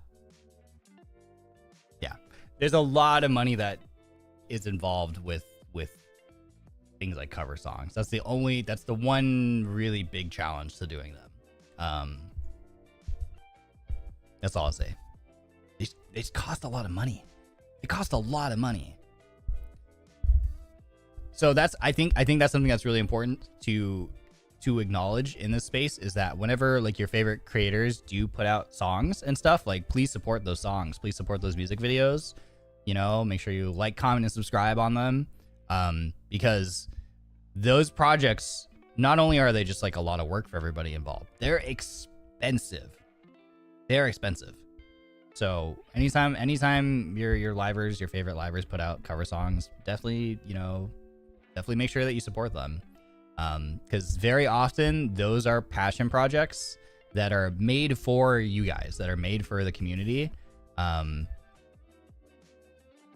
They are investments on the part of the people doing them, because it's something that they want to give to their community to be able to enjoy. So I hope that you guys are able to enjoy them, because they are not cheap. They're not cheap.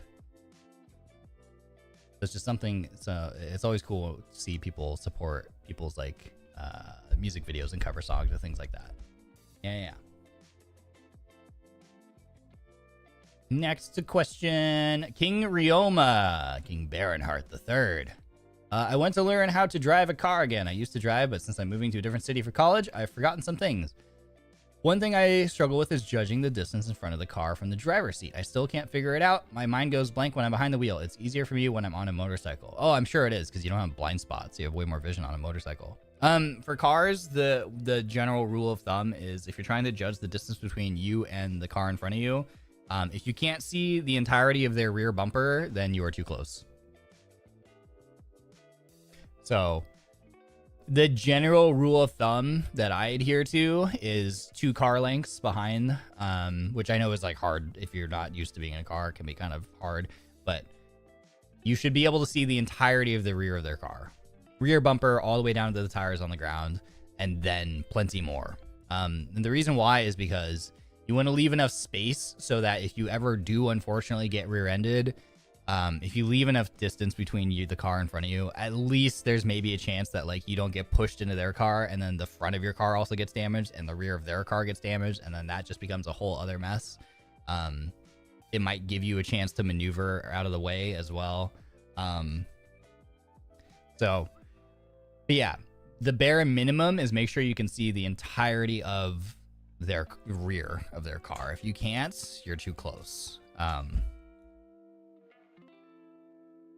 And this includes, and that's just like, so when I'm driving, when I'm following, I give myself that much lead space as I give them like 2 car lengths basically.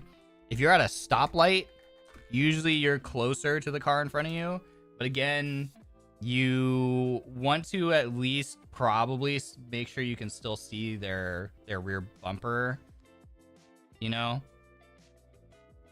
because that way, again, if you get rear-ended, there's less of a chance that you get pushed into the car in front of you and damage that car too, and the front of your car.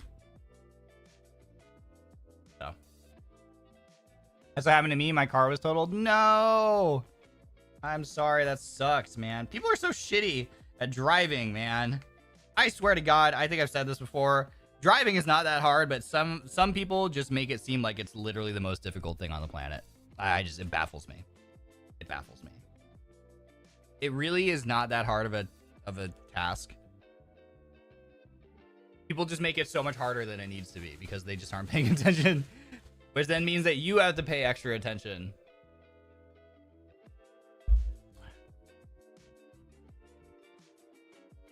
So yeah, just make sure you give yourself enough space, you know. Got rear-ended at a stoplight too. Yep. So stupid, man. So I don't know. Me personally, whenever I'm at a stoplight, I'm always looking at my rearview mirror. I leave myself a little bit of space in front of the car in front of me. Like a lot of people line up like bumper to bumper. Like don't do that. That's risky. Like if you're bumper to bumper with people, like if you get rear-ended, like you're hitting the car in front of you. And I'm always watching my rearview mirror because people are not paying attention coming up to you. So that gives me a chance to react if someone is going to rear-end me. Got my GR86 rear-ended at a light at the first. That sucks, man. That's so annoying. I love the GR86.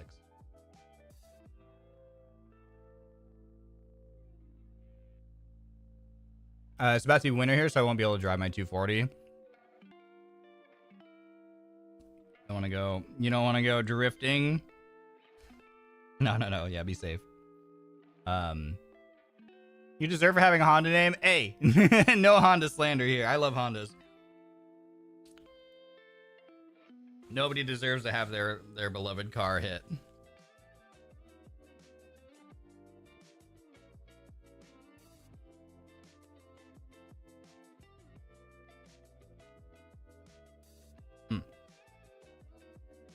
I miss my Integra. I would buy another Integra. A heartbeat. I want a DC2.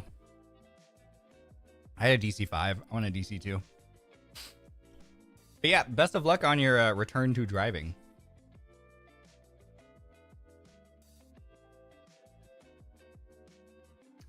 Nom, nom, nom. I got syrup on my hands. Dang it. It's sticky. Hi Ryoshi. It's almost Denauth's half anniversary. Yeah, you can tell this question is a month old. I'm so sorry. I'm sorry it's taking me so long to get to it. Hi Ryoshi. It's almost Denauth's half anniversary. Kind of curious on what your best memories with Denauth that you keep close to your heart. I mean, I think everything that we mentioned yesterday. Like we were talking about like how before we debuted, we had like a test stream where we were playing Phasmophobia. We were practicing like what our intros were going to be. That was really funny. Because I just remember the girls were laughing so hard. Because I did my like very cheesy like YouTuber intro where it's like, "What's up, guys? It's your boy RBW," like that kind of thing, you know. That was really funny. I remember that. That was our first like stream together. It was a test stream, where it was just us and staff. So that's a very, very dear memory. Doing the karaoke the other day was an awesome memory. That was a lot of fun.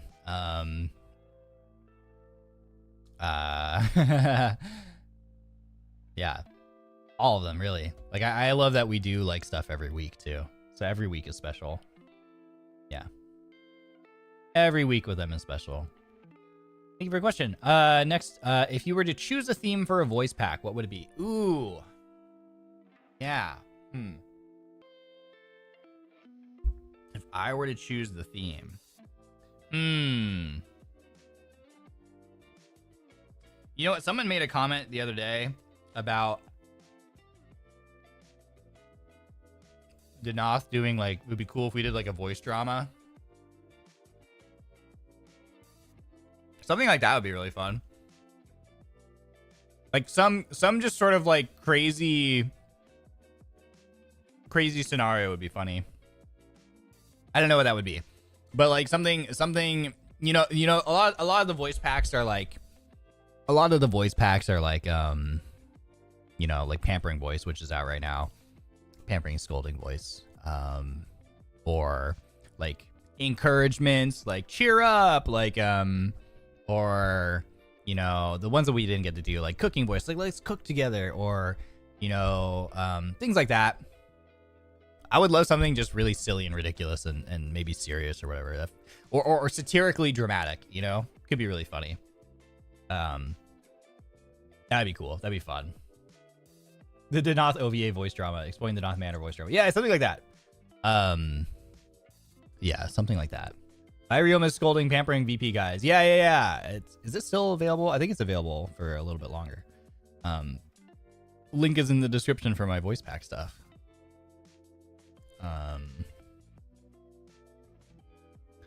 Yeah, something like that. If I could choose the theme, I think that'd be fun. I think something silly, something crazy would be fun. Yeah. Still available? Okay, cool. The Scolding EX was Tuscooter. I'm glad you liked it. That was the first one where I did an EX voice because I was like, okay, That was a very, I'm glad you liked it, because that one I remember like looking at and I was like, you know what? I know that people will like appreciate this, or will like that, you know what I mean? So I wrote that for you guys, and I hope that you enjoyed it. It was my first time doing an EX voice, because I was like, you know what? I have a chance to do something here. So I did. Thank you for your service. You ate the EX? I'm glad you liked it. I like a Scooby-Doo type adventure? Yeah, that would be fun. Something like that for a voice pack would be really funny. I almost ascended. Hurrah. I'm glad you liked it. Yeah, so that's available now, by the way.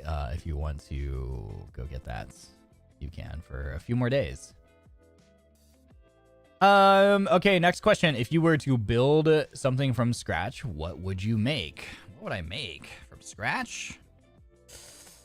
You know what I want to learn to do? Okay, if I were to build something from scratch, I want to learn to build wood furniture is one thing. I want to build like tables or things. I really like watching videos where people like make like tables, like really bespoke things that are cool from wood. I do eventually want to learn how to do like woodworking. Similarly, being able to fabricate metal would be really cool. That's another skill I want to learn at some point. Shaping and joining metal. That's more for car stuff. I want to be able to make like car parts. And then I also really love watching like pottery things, like where they make like teapots from like scratch. Like that's always really fascinating. Like I watched another video where it was the I forgot the name of it. There's a name for it where I think it's a Japanese technique for repairing like they're repairing like teacups, and they use like gold as part of the process. I forgot what the name of it, but there's a name for it where you take something that's broken and you put it back together and use like gold in the repair. I watched the whole video about that. It was really fascinating. That was cool. So anything like that would be cool. Kintsugi? Yeah, there you go. Yeah. Keen being gold. Yeah, kintsugi. Yeah, I watched a video about that recently and I was like, oh, this is so cool. I love this kind of stuff. So fascinating. I just nearly, oh my God. That was so almost terrible. I have this little cup of maple syrup for my pancakes sitting on my desk, and it was literally sitting right in front of me at the edge, and I put my hand down and almost tipped it onto my lap. Oh boy, I just dodged death. That would have been such a mess to clean up. Oh my God. Phew. Okay, let's see. Any goofy behind-the-scenes stories from NIJISANJI or something that happened during the play that made you laugh really hard? The entire thing made me laugh. Fucking losing my mind the entire time. Both during, we did one or two read-throughs, like rehearsals, and I mean, you guys saw the thing. It was just hilarious. I was laughing the entire time, like, especially during the first like read that we did of the scripts with a bunch of people, with everybody, because the whole thing was so funny because people just like brought like their silly voices, and it was just sending me the entire time. It was sending me the entire time, like, God. What can I say? What can I say? Like, it that hasn't been said before. Like, or that if you just watch the thing, it was every bit as funny during the live thing as the first time that we did the like little rehearsal read through. And there were some things that were just like even more extra. Like Millie was ad-libbing like every time she would come into frame. like that. I don't think she did that during the rehearsal. So like that caught me off guard really badly because she would ad-lib. She'd be like, like, I don't even remember what she said, but she'd be like, a beautiful, voluptuous maiden, like appears from like stage right. And it's things like that. And I was like checking the script in the moment because I'm like, that's not written in the script, is it? Like, it was like, no, it's not. Aya doing her voices, like she did those voices in rehearsal, but then like in the live performance she like cranked that shit up to 11. Like it was so much more extra during the actual thing. It was so funny. I think Alira appearing for the first time, the way that she delivered her lines, I still think about, and it just sends me every time. Like, I don't even know. God, dude. Because she read it like Wilson wrote it, but her delivery of it was so funny. Like, Doppio appearing and like singing his lines was really funny.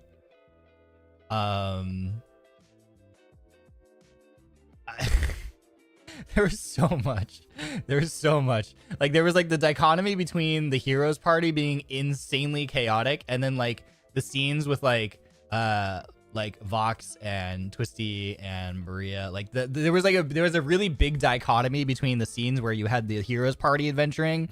It was so loosey goosey and chaotic. And then you would switch to like the things in like the demon's castle, and it was so serious. And I just had whiplash going back and forth between the two. It was so funny. Vivi doing the bear sounds was incredibly funny and cute. Like, rawr, I'm a bear. I was like, what? Because you just had the like stock photo bear, which and then you had Vivi's voice coming out of it. It was so funny. Like, rawr XD. I was like, oh my god, I'm dead. It's the whole entire thing. Oh yeah, Petra, like, when we did the rehearsal, like, she was reading the lines, like, you know, like Obatan, but like then during the actual play, all of a sudden her character was just like dying. And it was like, where did this come from? Like, why is your character like on the verge of death all of a sudden? But it was so funny. It worked so well. That was freaking hilarious too. I think Claude pretty much like ad-libbed almost all of his lines, it felt like, which worked super well for like his character. Because Claude's character was kind of meant to just be like, like I think Wilson mentioned it. It was just supposed to be like Claude, basically. You know, like very kind of like what, like dog, like, you know, like that, and it was so good. I freaking loved that. God, there's so much. I can't even remember. There's so many people that were involved in the thing. I know I'm forgetting things. Oh god, I'm forgetting stuff. I'm so sorry if I'm forgetting people and like other moments, but like literally start to finish, that thing was a fever dream. It was so good. It was so funny. Everyone did such a great job. That is definitely one of my favorite things that I've gotten to participate in as part of Niji as well. It was just, God, I was dying. I was dying the entire time. I couldn't wait. I was dying in rehearsal and I couldn't wait for people to see the live performance. And then the live performance was even better. Like it just exceeded. Like it just exceeded my expectations. Everyone did so good. Yeah. Let's see this question. Oh no. See, Hiragana, I'm still learning. Is it okay to participate in the chat in Japanese during the broadcast? You may. I think it's in the rules that you can. Just understand that, like, I am still learning, so I can't respond necessarily easily to messages that are written in Japanese. If I see them and I have time, I will pull out my phone and use my translates to translate them, and then respond to them. But I'm still learning to sight read. So that's the only challenge with doing it. Eventually, the answer will be absolutely okay, because I will get to that point where I can sight read things. At this point in time, I'm still learning.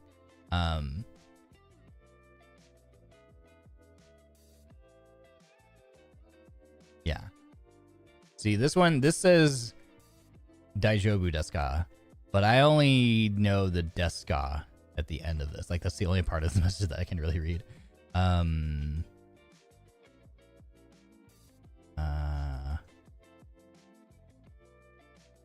Yeah. I see shite,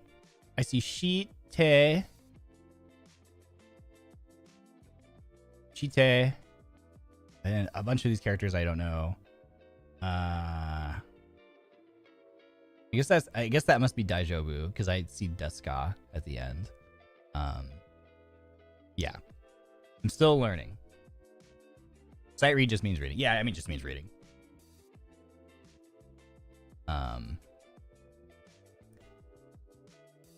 Eventually, yes. Eventually, I mean, you absolutely can. If you want to write in Japanese, just understand that, like, I won't be able to, like, I might not respond to the message just because I can't read it in the moment yet. But I will get there eventually. I'm learning. Want to learn more vocab? I recommend Wanikani. I recommend Human Japanese for grammar and culture. Yeah. Shishingo. Yeah, I played through Shishingo. We did a number of Shishingo streams post, like, very recently after debut. I think I found pretty much every word in that game and had it memorized at some point. My proudest moment is I still remember Jido Hanbaiki. Or vending machine. I saw many Jido Hanbaiki in Japan. They're everywhere. Yeah. Okay, next question. Thank you for your question. Kataja ganai. Arigatou gozaimasu.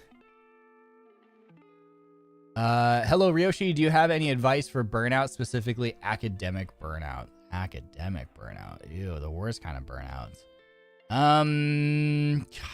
That's tough. The thing I will say about academic burnout is just try to remember that it's truly not so serious, in the sense that outside of, like, very few specific career paths, nobody outside of college cares about your grades. So, like, don't kill yourself over trying to get good grades. You know, do enough that you will get your diploma, that you'll graduate, but don't, like, aside of, like, very specific few career paths, it does not matter if you finish, like, very, like, on the verge of not graduating and graduating at the top of your class. You know, as people who are outside of academia now, I do not ever sit around with my friends and be like, oh yes, what sort of grades did you get in school? You were in the 70%. I'm so much better than you. Like, nobody sits around and talks about their grades. Like, nobody gives a shit. You don't go into a job interview and they're like, okay, well, what kind of grades did you get in school?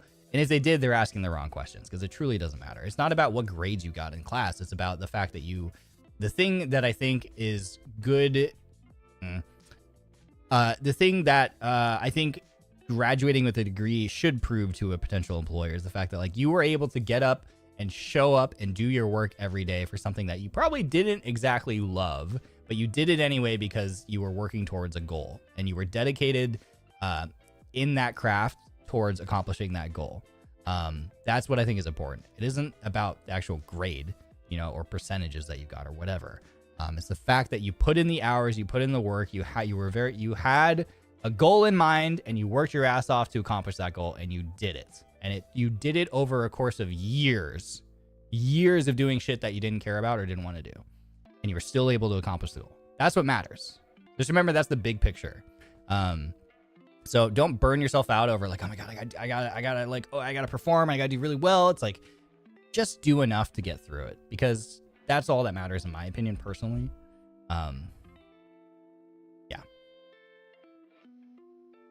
Now, yeah. So healthcare field, you're totally right. Like I was saying, there are some. This is subjective. It depends on, like, what your career path is. For example, if you're in the medical field, this is different. That's different. You do probably need to care more about your grades. You have a lot more testing and qualifications that you go through. So obviously, yes, that is hard. But again, remember the big picture. You do have a goal ultimately in mind. And it's just a thing where you have to focus on that goal, and you got to realize that you just have to grind it out. You don't have to love it. You don't even have to do particularly well. You just got to grind it out. Yeah. But the dopamine of getting good grades. Well, yeah. I mean, if you get dopamine from getting good grades and that helps motivate you to keep doing the thing over and over again to get towards your goal, that's great. Me personally, I'm someone who didn't get dopamine from getting good grades because I just hated school. But like, if you are someone who does find the satisfaction and that helps you, then that's great. That's awesome. Like use that energy. Yeah. Company hired people based on the internship they did here while they were in high school. The college degree was a non-factor. They worked here and demonstrated. Yeah, exactly. It's like, it's actual workplace experience is definitely more important. Yeah, that's how I would hire too. If I was a business, that's how I would hire. I'd be like, I don't care what grades this person got. I just want to know if they like fit into the workplace and can do the work. So yeah, it's tough. It's really hard because I get it. I hated school. And yeah, and again, the thing that got me through it was, for me, and again, this is my personal experience, my perspective is that like, I was just like, I'm gonna just do the bare minimum to like get my degree. I'm not gonna kill myself trying to like excel at anything particular. And maybe that sounds lame, maybe that sounds like a cop-out, and arguably it was, but I haven't used my degree for anything. Like any of the jobs that I got post-college, like I didn't use my degree for. I didn't need it. So I'm glad I didn't kill myself over trying to like get good grades or excel, because I don't think it would have made a difference. Just having a degree is what gets you in the door. That's pretty much it. I regret pushing myself as hard as I did during college. It never mattered. Yeah, and that's for many career paths outside of college. That unfortunately is the case. That unfortunately is the case. For better or for worse. So just keep that in mind. Just do whatever you need to do to survive. Just get it done. Don't worry about excelling. You know, you're never going to have to talk about your grades ever again.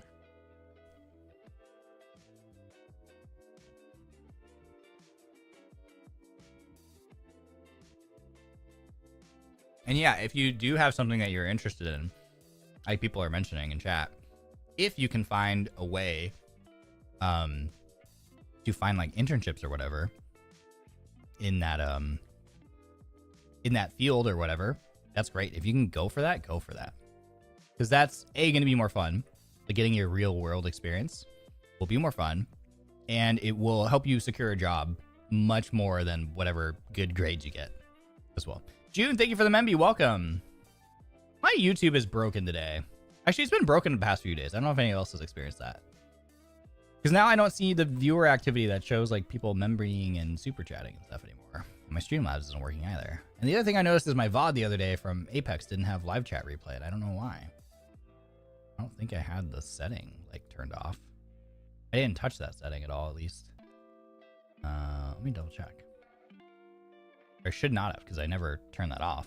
Yeah, it has live chat replay enabled, but it doesn't show up. I don't know what's up. YouTube's been funky. I've had my YouTube tabs, like I'd be watching something and it just closes randomly a bunch recently too. I don't know if anyone else has had that.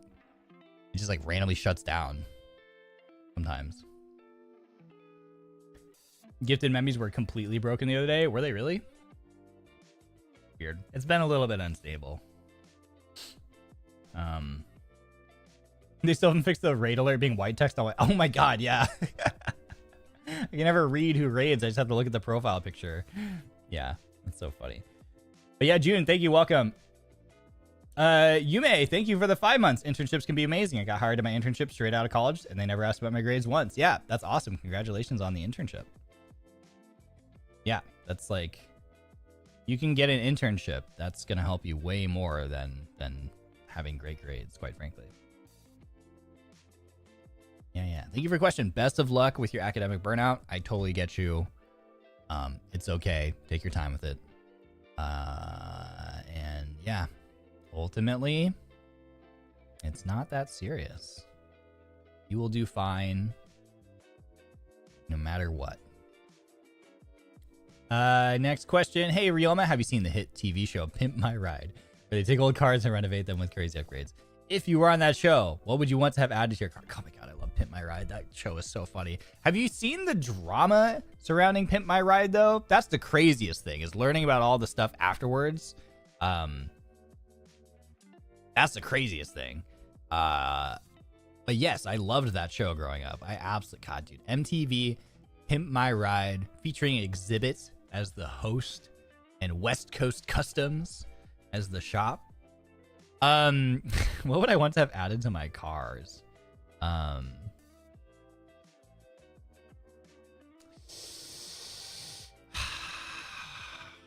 don't know. That's the thing. That's the tough thing, because I don't want anything crazy in my car. I'm such a basic. I'm like very basic. I love older cars that are very analog. I don't want any fancy bells or whistles. I want buttons. I don't want touch screens. I don't want like anything. So I'm pretty boring in that sense. But I don't know, younger me, if I think about like younger me, maybe more wild and crazy Ryoma would have been like, oh my god, put like a I don't know, put like a hot tub in my car, or put a microwave in my car or something, like put a popcorn machine in my car. I don't know. I remember I liked the one, they did one upgrade where they gave the guy like the bumper, they turned into like a rail, like a grind rail, because I was a skateboarder, so I was like, that would have been so cool if like you could have like a rail that you could grind on the back of your car. That was a cool one. I liked that one. The way they did it was terrible, but like something like that would have been cool. Yeah.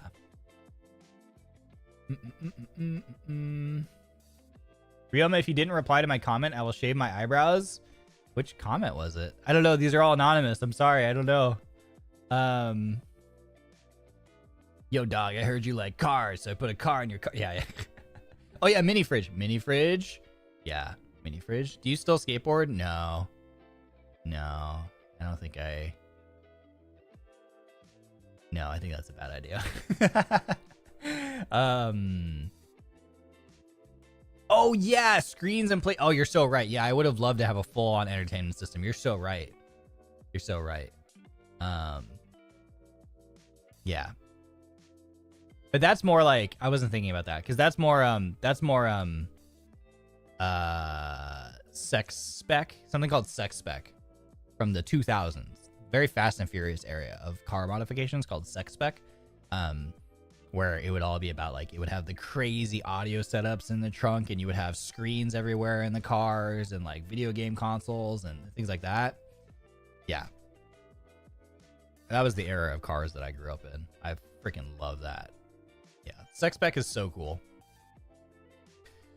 So cool. I love that era. I miss that era. It was ridiculous because that era was all about modifying like every aspect of the car for the sake of modifying it.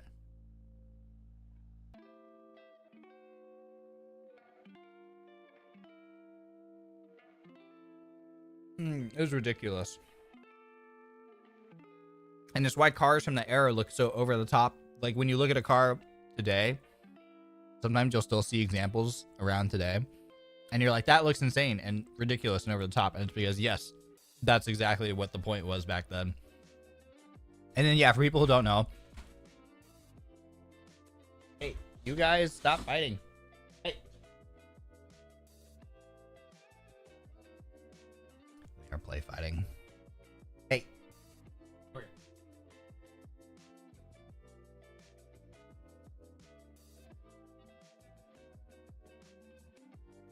The cats are fighting. But yeah, if you don't know you reply to me, should I shave your eyebrows? No, save your eyebrows. Unless you do the thing where I know that some people will shave their eyebrows because they do the makeup to like paint them on or whatever. Unless that's something you want to do. But otherwise, no. No, save them. Yeah, the Ryonyans are fighting. Yeah, if you don't know the Pimp My Ride drama, just like look it up on YouTube. It's kind of crazy.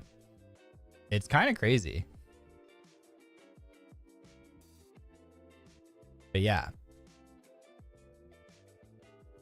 Look it up. It's kind of fascinating. Anyway, I feel bad for Exhibit because he got a bunch of blowback, and he's like, I didn't even know this was happening. Like, I was just the host, dog. Like, I wasn't the one fixing the cars or working on the cars. Like, I was just a TV show host. Like, what?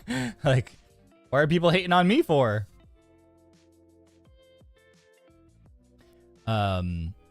Next question.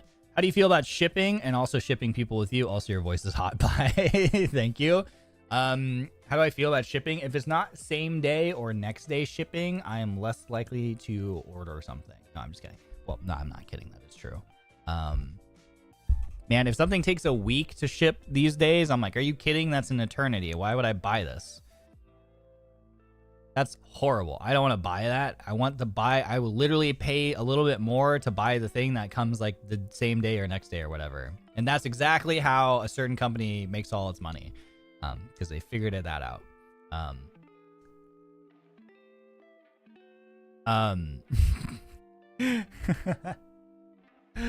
How do you feel about shipping and also shipping people with you? I don't know, man.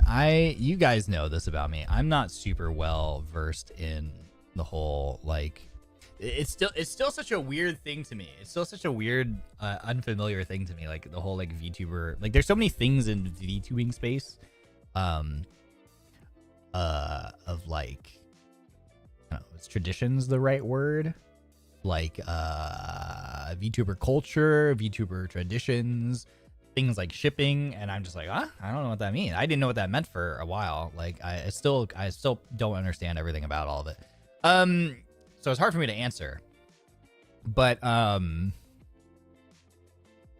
mean, I personally don't think I care, because for me, I think I'm pretty disconnected from it. So as long as people aren't doing things that make other people uncomfortable, if like people are like, don't ship me with Ryoma, obviously don't ship me with them. If like, respect other people's wishes, like, for sure. Like, I think it's fine in the sense of like, if people are just doing it to have fun, if you're just having your fun little fantasy and it's fun for you, and like it's not harming anybody in any way, I don't really see why it would matter. You know, as long as people aren't being like crazy obsessive about it. What I really don't want to have happen though, so in this sense, is like, I don't want it to be a thing where like, yeah, like basically just like don't bring it into like people's spaces and getting upset about people over something. Like, don't let your personal fantasy start impacting other people's experience and how other people are able to like enjoy like just watching me or watching other people, right? Like, oh my god, how dare he stream with this other person because he shipped with this person, how dare he interact with them? Like don't do stuff like that. Obviously, don't be weird about it. I think it's fine if you're just having fun, if it's just like a fun thing for you and you like to have your imaginations and your fantasies, like, as long as it's not harming people or impacting other people's experiences negatively, I don't see what the problem is. But and again, like, respect other people's wishes too. I think I'm pretty loosey-goosey about it because, again, I don't really like understand it, so I'm not gonna say like don't do it, because I don't even feel like qualified enough to be like don't do it, because I don't want to step on other people's enjoyments or experiences of things, as long as it's not making me uncomfortable or making other people uncomfortable. Yeah, that's kind of my take on it, I think. Yeah. And similar to like when I was talking about like how I'm really appreciative that like people are really open to like all my collabs and all my friends, and not being weird towards them, like kind of the same thing. They'll be like, oh my god, you can't interact with Ryoma, he's already shipped with this person, or like, don't never ever do anything like that, please. Like, that's crazy. So yeah, but other than that, I don't mind.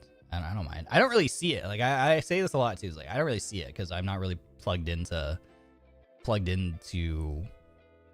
that much. I try not to be very online on social media, because it's just, I don't know. It's not very healthy. I don't like to.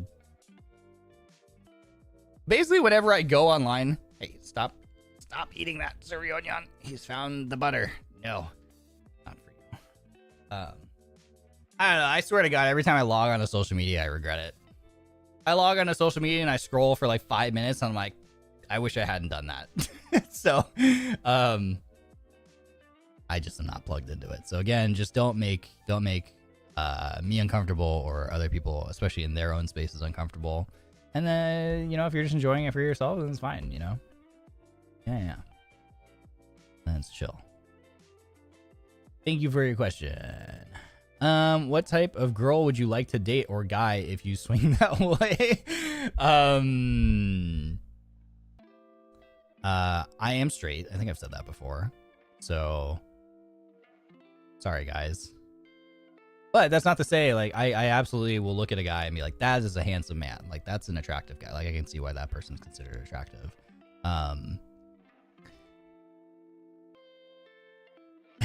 think I've answered this before, right? No, my Lightning McQueen ship. Is Lightning McQueen a guy, though? Or is it a car? I don't know. Not a boy kisser. I apologize. No. But that's not to say, but again, like I will joke around with the guys in that way. So sorry if that's confusing, but I don't know. I think there's something funny about joking around with the guys in that way, if that makes sense. And again, like I said, like I will, oh my God, Sir Ryoma, please stop trying to eat my food. But like, yeah, maybe it's just being into fashion or whatever. But like, I don't know. If I see a dude, I'm like, that's a handsome man, or whatever, you know. I'm glad you still have a son with Vox. Yep. You know what? Maybe I'm not. Who knows? Maybe I'm not straight. After all, you know, evidence points otherwise. Who knows? Again, like I said, you know, people can have their ships and have their fantasies. You know, it's totally fine with me. I don't mind at all. It doesn't negatively impact me at all. So have fun. Like, you know, it's totally fine. As far as like what type of girl would I like to date?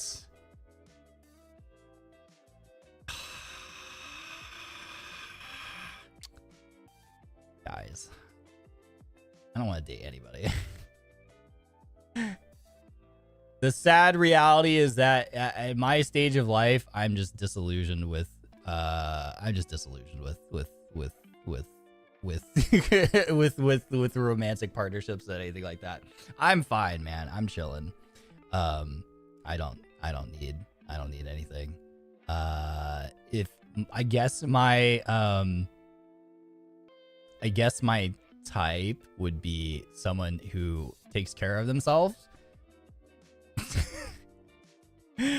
He's not for the ladies either. Yeah, you know what, you're so right. I'm not for any way. I don't swing anyway. Truly. You know? There you go. You know what? Forget straight or gay or bi or whatever. I'm nothing. I'm nothing. I don't know. Someone who's, you know, I would like someone who takes care of themselves and is, that's pretty much it. That's kind of like my requirement, is that like you are someone who takes care of yourself. He's just a fella. I'm just a chill guy. I'm just a chill guy, you know?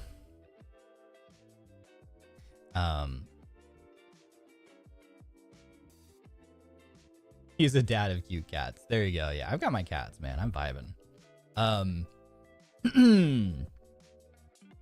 Yeah.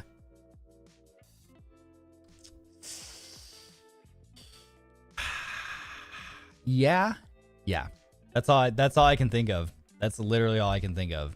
I think that being somebody who is responsible and takes care of yourself, I think that's attractive. I think that's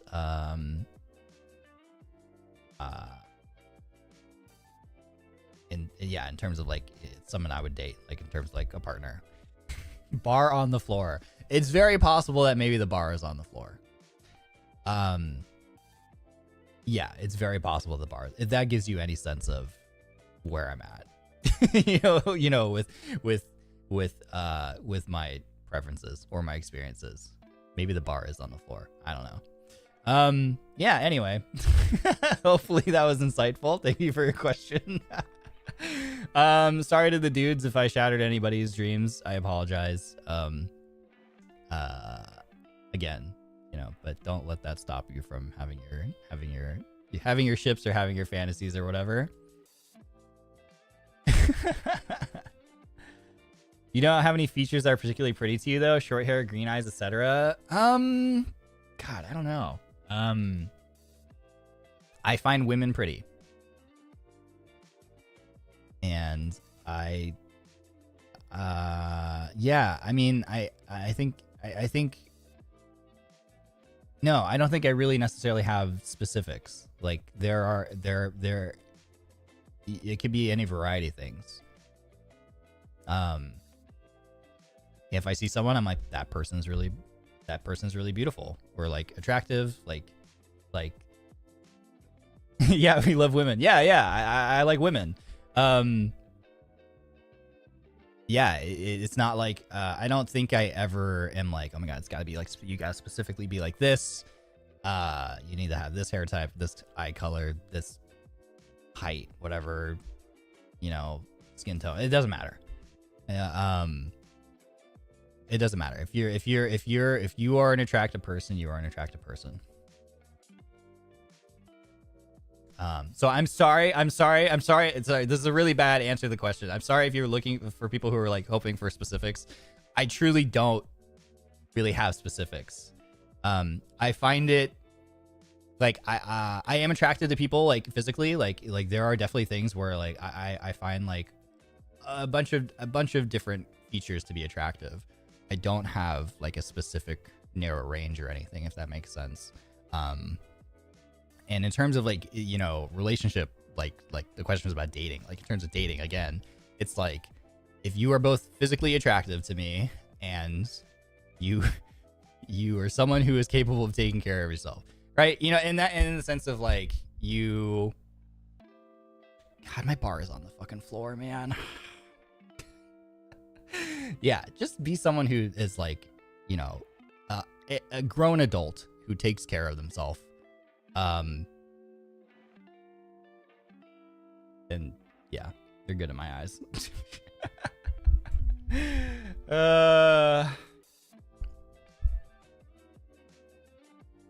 If you breathe, you're hot.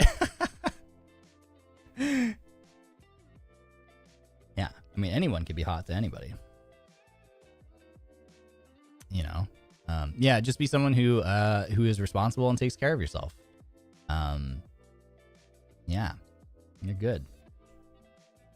Thumbs up.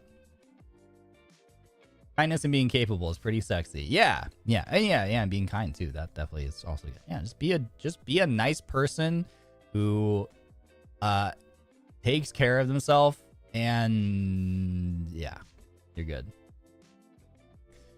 There you go. Thanks for your question. Sorry if that was an unsatisfactory answer. I don't have a really good one to give you. I apologize.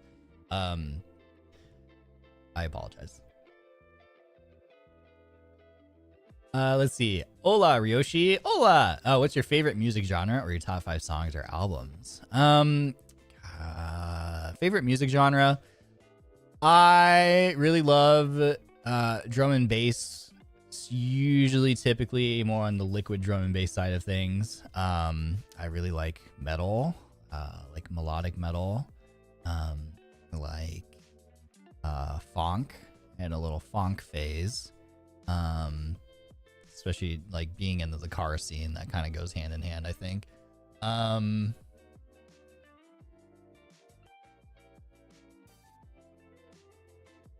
Yeah, and there's some like rappers in that I kind of discovered through like funk.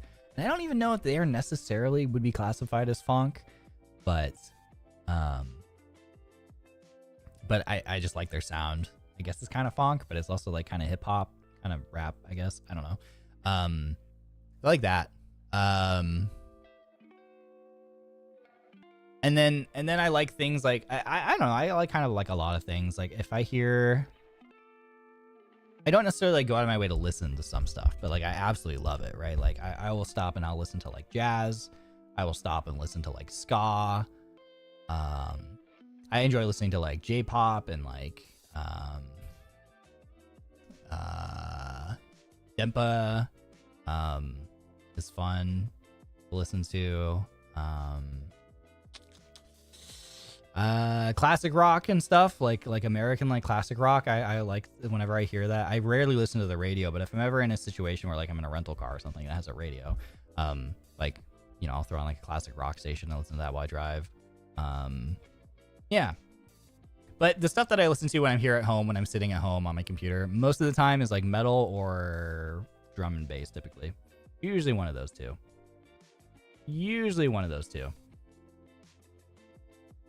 Yeah.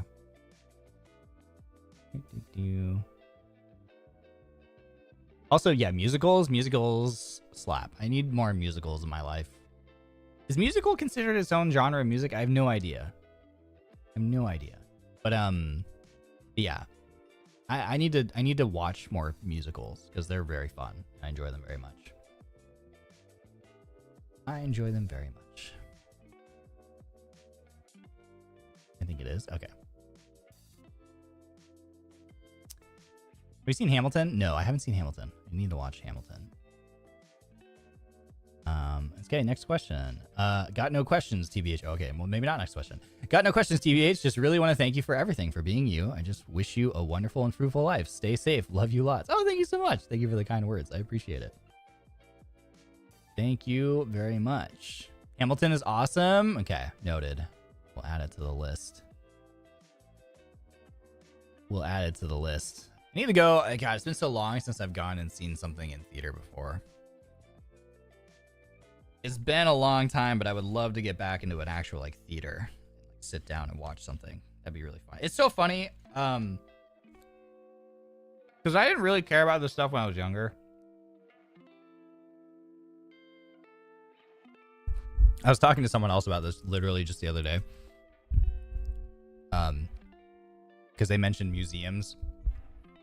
And I was like, that's so funny because when I was a kid, could care absolutely less about museums. Zero interest. It'd be like, no, I don't want to go to the museum.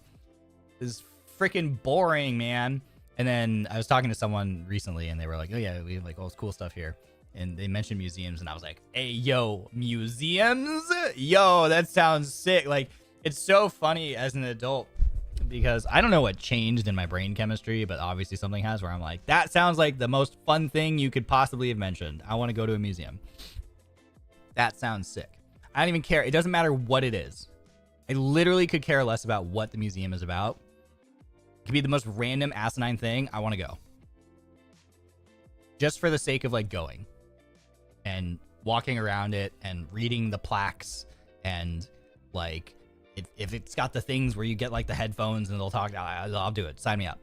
I don't know why. I don't know what changes when you become an adult in your brain chemistry where you're like all of a sudden the thing that seems like the most absolutely boring thing your parents could possibly take you to, where all of a sudden as an adult you're like, I want to go.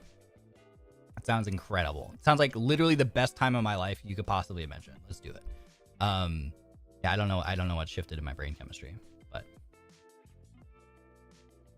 I've been to the London's Museum. Nope. I want to go. I don't think I've really been to that many museums. I remember going to like a wax statue museum as a kid somewhere. I don't remember where. My parents took me to it. It was terrifying. I probably would find it fascinating now. I don't know. Is it not common in the US for people to go to the theater? I don't think it's like terribly common. I mean, people still do, don't get me wrong. I just don't know if it's like that common.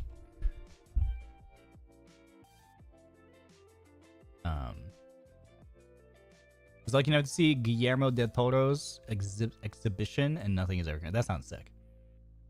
Yeah. Just barely an adult and I've already started to love museums so much. Yeah, literally something clicks in your brain, I swear. Madame Tussauds? Possibly. That sounds like it might have been. Yeah. That rings a bell. It probably was. Maybe? I don't know.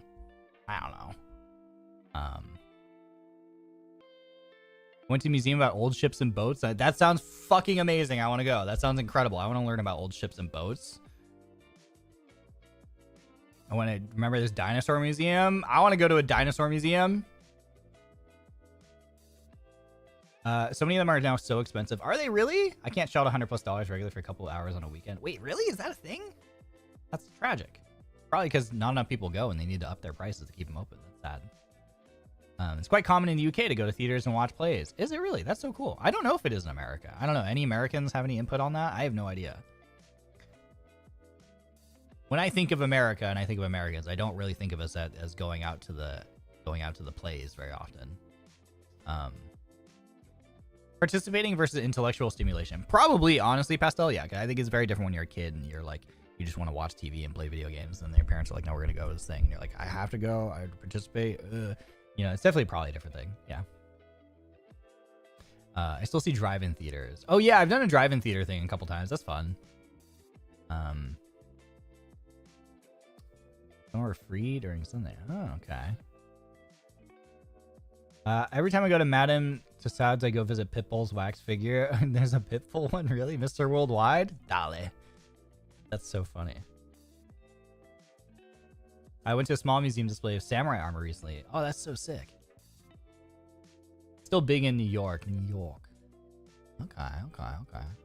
I haven't been to the East Coast. Well, I went to Boston. I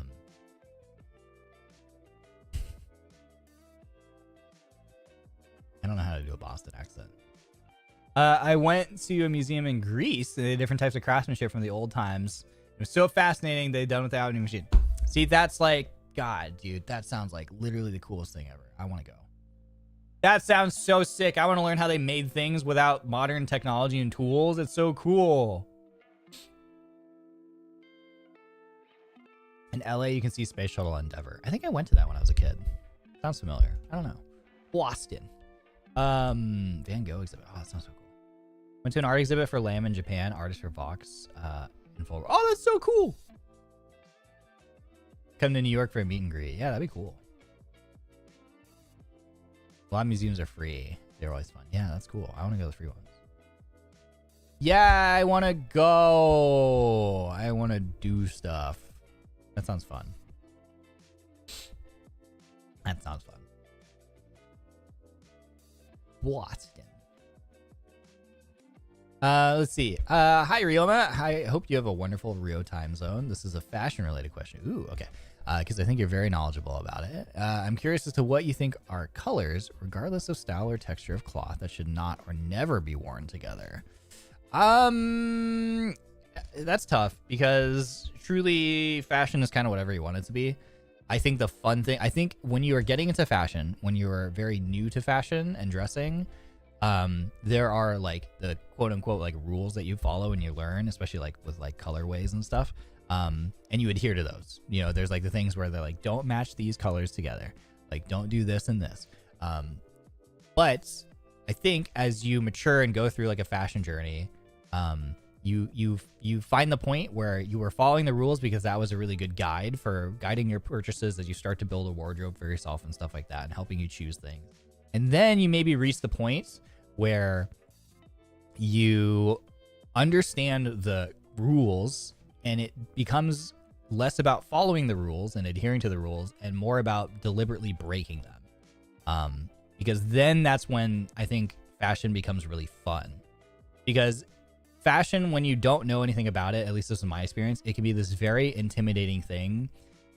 It can be very intimidating and overwhelming. And you're very concerned about doing something that's like faux pas and like doing something that's wrong and will make you look bad.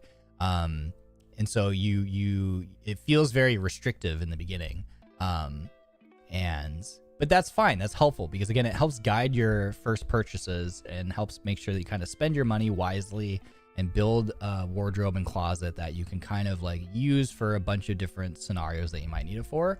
But then eventually at some point, I think it becomes more about like, you're like, okay, this has felt really restrictive. How can I do things that are more fun? that's kind of where I'm at right now in my journey, and not everyone even reaches that point, and it's totally okay not to. But if you do reach that point, I think then everything sort of opens up. It just feels like the whole entire world just like blows wide open, because then it's like, okay, I'm not supposed to mix this color with this color, so I'm gonna do it on purpose, right? You know, like I'm gonna do it on purpose, but do it in like a deliberate way, if that makes sense. The thing that I struggle with figuring out how to do is like anything that's very vibrant, like very saturated. I very much, most of my closet, the majority of my closet is much more muted colors. I like sort of desaturated tones and things like that in colors. So I'm deliberately been buying things that are much more vibrant and saturated in color to kind of push myself outside of my comfort zone and to find new ways to dress that I think are cool and still stylish and fun. So truly, I'm sure you could say things that should not, but I don't know, because before I'd be like, you can't wear bright yellow or you can't wear orange, but now I've been recently, and I've been surprised, because recently I've seen things that are like yellow and I'm like, I want that jacket. And then I've seen things that are like oranges and I'm like, I want that jacket, you know? So it's tough. I think it truly just only comes down to like what your personal comfort level with things are. And you can truly like find yourself comfortable with things if you just keep pushing yourself. I have this like argyle patterned sweater vest that I picked up before Japan that is like dark brown and like a very like bright blue, like almost like a, I don't know, like light blue, baby blue or something. It's like brown, light blue, and like maybe a little tiny bit of white or something in there. And I bought that, and I was like, cause I wanted something more bright. And I'm still trying to figure out like how to make that one work. I think it more comes down to the cut of that vest. It's kind of tight, and if it was way more loose and boxy, I think it would work way better. But I'm still trying to figure out how to style that one. I picked up a really old Tommy Hilfiger cardigan that has like blue, red, and green, you know, and not like they're pretty solid blue, red, and green too. So it's like, how do you style something that's blue, red, and green? I don't know, but I'm trying to figure it out. I think in the fall too, I remember seeing like an inspo of like a woman, and she had like a color block scarf. It was just a scarf, and it was just had all these different bright colors. It was just like a block of like, it was like a block of like pink and a block of like orange and a block of like green, and it was just like a color block scarf. And I'm like, that looks so good, because you just like have like, you just throw that onto your outfit and it makes the outfit so much more interesting. And everything else was like really like pretty basic. I think it was like gray pants and like kind of like a maybe like an olive kind of overcoat and stuff, and like a brown bag. And so all those things go really well together. Like that's a very classic like formula. But then like you just throw on the thing that's just like this crazy colored thing that normally it'd be like, don't wear these colors together. It was basically the rainbow, and you can just make it work. So truly, the overarching answer is like, you can wear anything. There are ways to make it look better. There's a big difference between wearing and styling, I should say. You can style anything. But if you're starting out, if you're like more uncomfortable or you're more new to it, like starting out, like there are, it's very easy. Just look up like color guides for fashion and just follow those things. You know, and that's pretty easy. Like I love earth tones. Like for example, you might pick like a palette, right? There's like pastels. You might stick to pastels, or earth tones, you know, or neutrals. Those are all very easy things to like do. So like neutrals being things like, it's very easy to build outfits with like blacks, whites, grays, even like blue. Like most people have a pair of like denim jeans in their closet. So you have like a denim blue, and that goes really well with blacks. That goes really well with whites. So, you know, white t-shirt, black shoes, white shoes, whatever. Like, very easy. Gray hoodie. Like it's very easy to build things around like neutrals. I love my like browns, like earth tones and things like that. I love like beige and cream colored things, and those are very easy. Those things go together so well. Very easy to build an outfit with like earth tones. and just look really good, especially in fall, in my opinion. So yeah. And then at some point, maybe you'll be like, okay, I've done all that. I've done the very clean styling of like earth tones. Now it's time to go crazy, you know?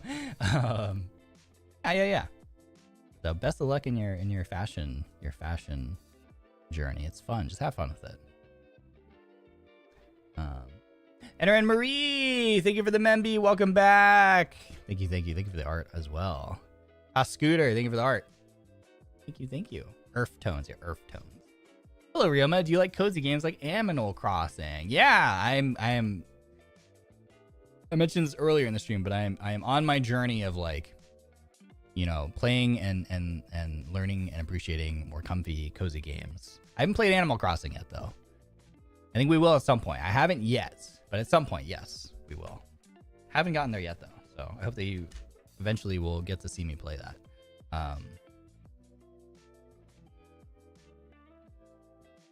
Pancake.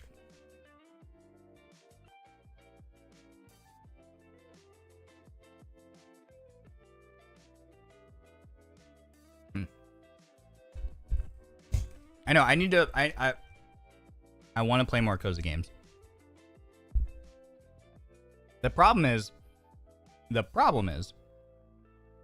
sometimes my ADHD brain struggles to engage with them because my brain craves dopamine, and sometimes I don't get that from like a chill game. So sometimes it's hard for me because my brain doesn't necessarily engage with it. So these games that are really, really fun for other people, it's sometimes really hard for me to find the same enjoyment that people do, which really sucks. So I see people and they're like, I'm like, oh, they seem like having so much fun in that game, and it seems so nice and popular and fun.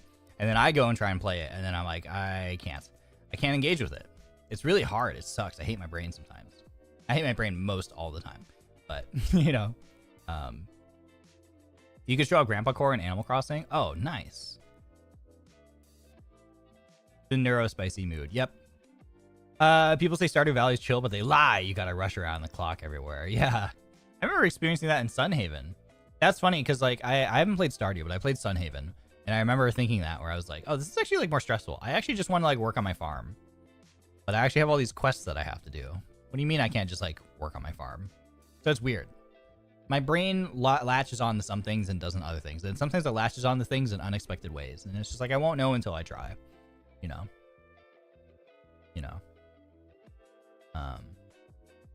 More of an action type streamer? Yeah, I definitely am. That's why I play Apex so much. It's why whenever I'm sitting around off stream and I get the craving to play a game, I get the craving to play Apex. And I think it's my brain going, Apex dopamine. You know? That's why there's so many Apex streams. Because it's like what my brain craves and what I get like satisfaction out of. It's weird. I play Stardew competitively. I have 6,000 hours. Oh my gosh. Like as many hours as I have in Apex. That's wild. But yeah, thank you for your question. That's my cozy game story. How about watching the 24-hour endurance race at Le Mans or Nürburgring watch along? Ooh, I love watching endurance races with some snacks by my side whenever I feel like it. Someday, I'd love to go see it in person. I would love to go see it in person too. I want to go see one of those in person. I want to go watch like F1 in person and stuff. Yeah. Yeah, that could be fun. I hadn't thought about that.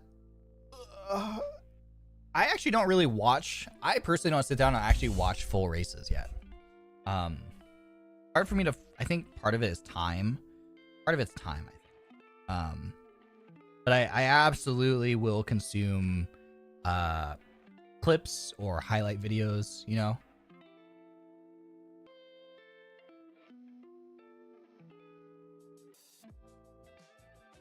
I really want to go see Rally in person. The more clips I see of Rally, the more I want to go. I'm really sad that I'm not in Japan right now because WRC, I think, just happened recently. I think it might be over now. But WRC was in Japan. Like one of the legs of the championship was in Japan. I think even the final of it might have been. I'm sad that I wasn't there because I would have loved to go. I would have loved to go, and I would have tried to drag anybody from EN who would have gone with me to it too. That seems like it'd be so sick. He's so cool. But yeah.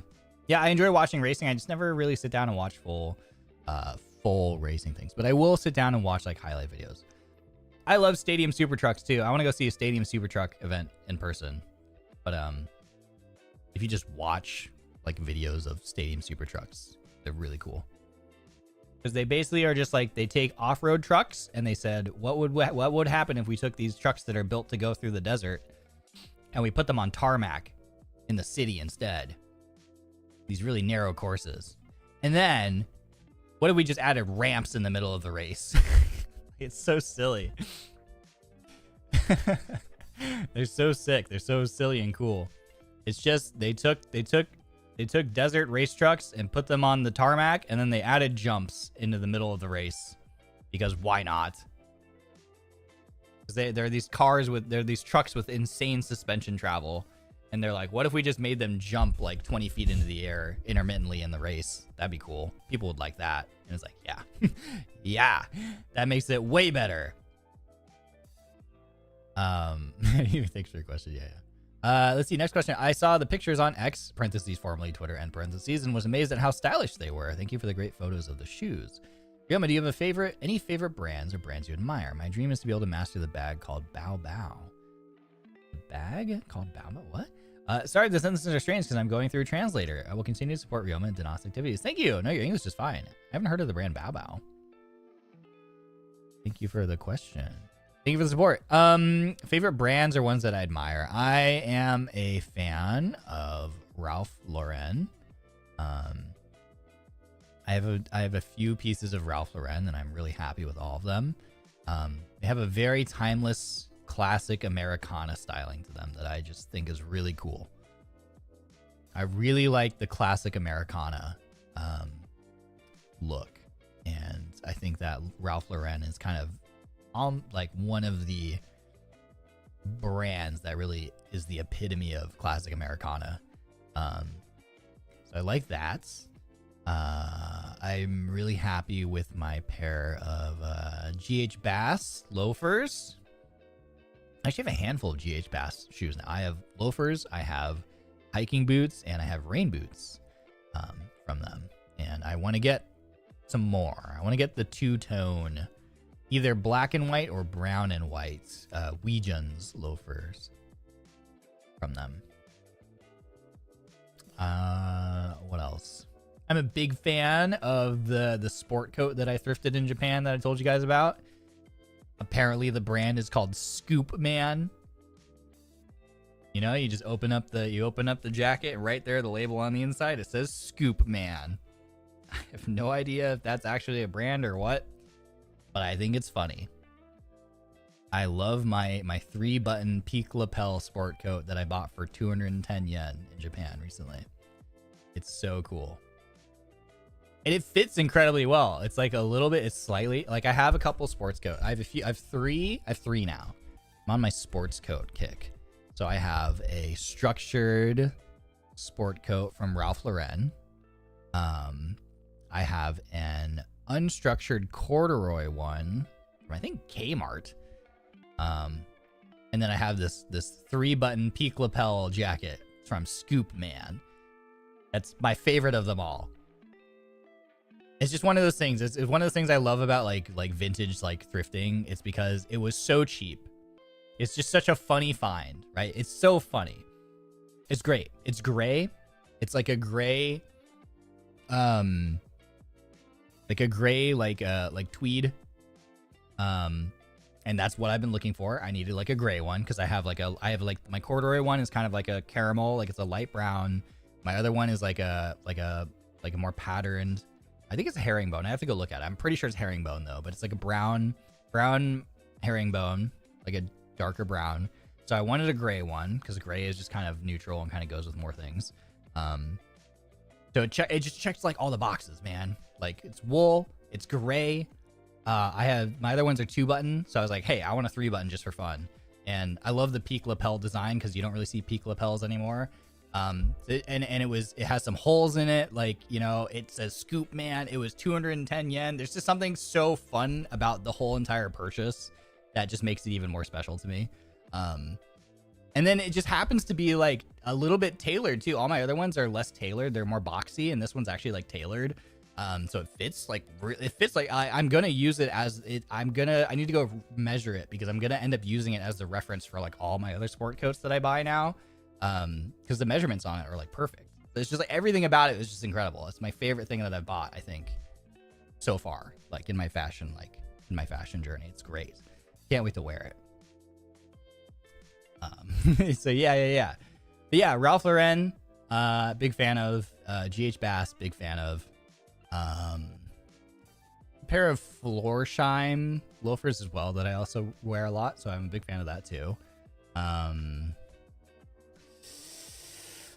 Anything else in particular? That's mostly the ones. Oh, Eddie Bauer. You know, I like my Eddie Bauer pants that I have. I like Eddie Bauer stuff.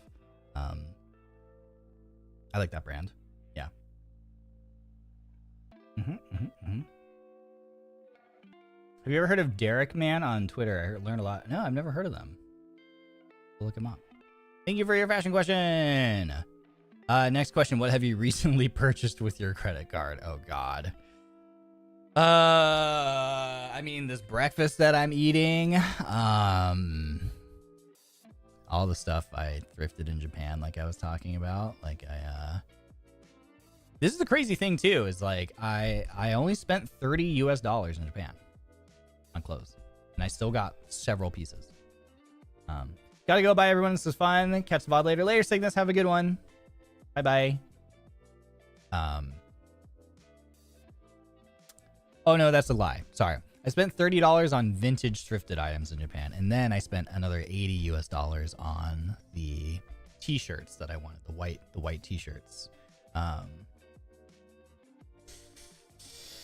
And then I bought some gifts for people.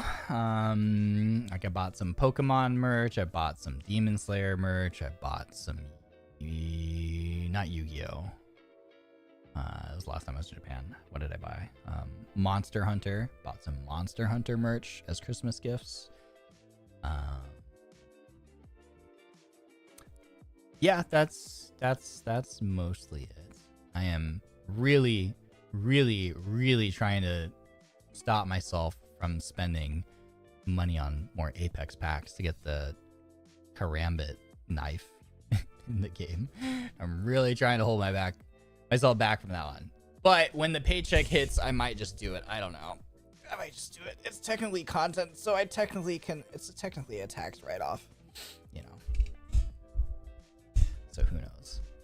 But yeah, that's off the top of my head. Those are my main recent purchases. Oh, I bought some new grooming scissors for my cats because Sir Ryonyan, he's a very large cat, so he gets mats because he's not able to like groom himself easily. And I needed sharper scissors, so I just bought a pair of new scissors, trying to let him. I had to like I can get like one mat a day. I can like maybe get one a day because he'll like come over and he'll want some pets, and then I'll just like be petting him, and then I'll just like ninja just like get in there and like trim a mat off, and then he'll get mad and run away, and I'm like, okay, that was my one for the day. So that was something else I purchased recently. Yeah, that's all I can think of. Thank you for your question. I'll be going now. It's fun being here. Bye, Space Girl. We've only got a handful more questions too, so we'll wrap it up soon. So the VOD shouldn't be too much for people to catch up on. Thank you. Hey, Blue Kirby, welcome. Next question. The hell is this? Who did this? You're banned. Who did this? How dare you? What is this? Parentheses 4.3 x 10 space 5 end parentheses 2 times 10 space 7 end parentheses. By the way, the 5 and 7 are exponents. Sorry, but I love math. Yeah, you should be sorry. I don't know. What is an exponent? I don't even remember what that is. Girl, what the hell? Hi, BB. What is an exponent? I don't even know what that is. I don't remember what that means. Yeah, Kazu was like that, but without the carrot.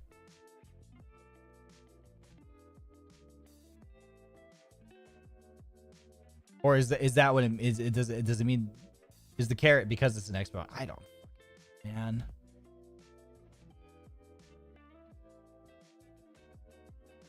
It's the tiny numbers up top. No, the chevron represents exponent. Oh my god. What? I don't even know. I don't even understand, because I know there's some BS that involves like parentheses or whatever, right? It's like you were like, it's like you're not even supposed to like solve it in the order that you read it or something sometimes, right? Or I don't even know, man.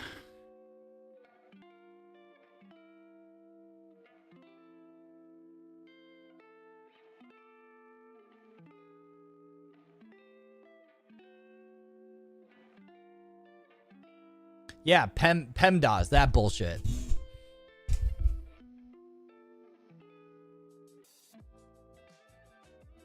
That nonsense that I don't remember what that stands for and how that works. Because like I'm like, okay, do I not solve this? Do I not read this left to right and solve it? Do I not go 4.3 times 10 times 5 and then 2 times 10 times 7 and then you have two numbers inside the parentheses and then multiply those? I don't know, man. I don't know. For example, 3 squared equals 3 caret 2 equals 9. The 2 is the exponent.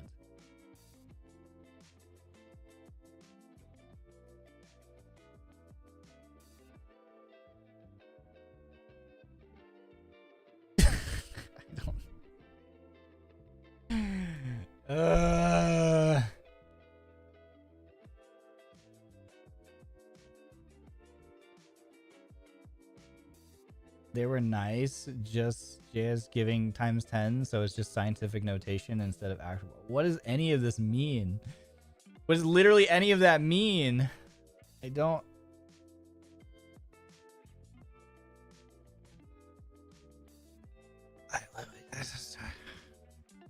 I literally don't understand any of what that I just read. Just multiply the number by itself however many times the baby number floating says. So why don't you just write 3 times 3 then? We have to be all fancy. Stupid. Anyway, this is a multiple part question. Number 2, Michael scores a 95, 87, 85, 93, and a 94 on his first 5 math tests. Well, aren't you good at math, Michael? If he wants a 90 average, what must he score on the final math?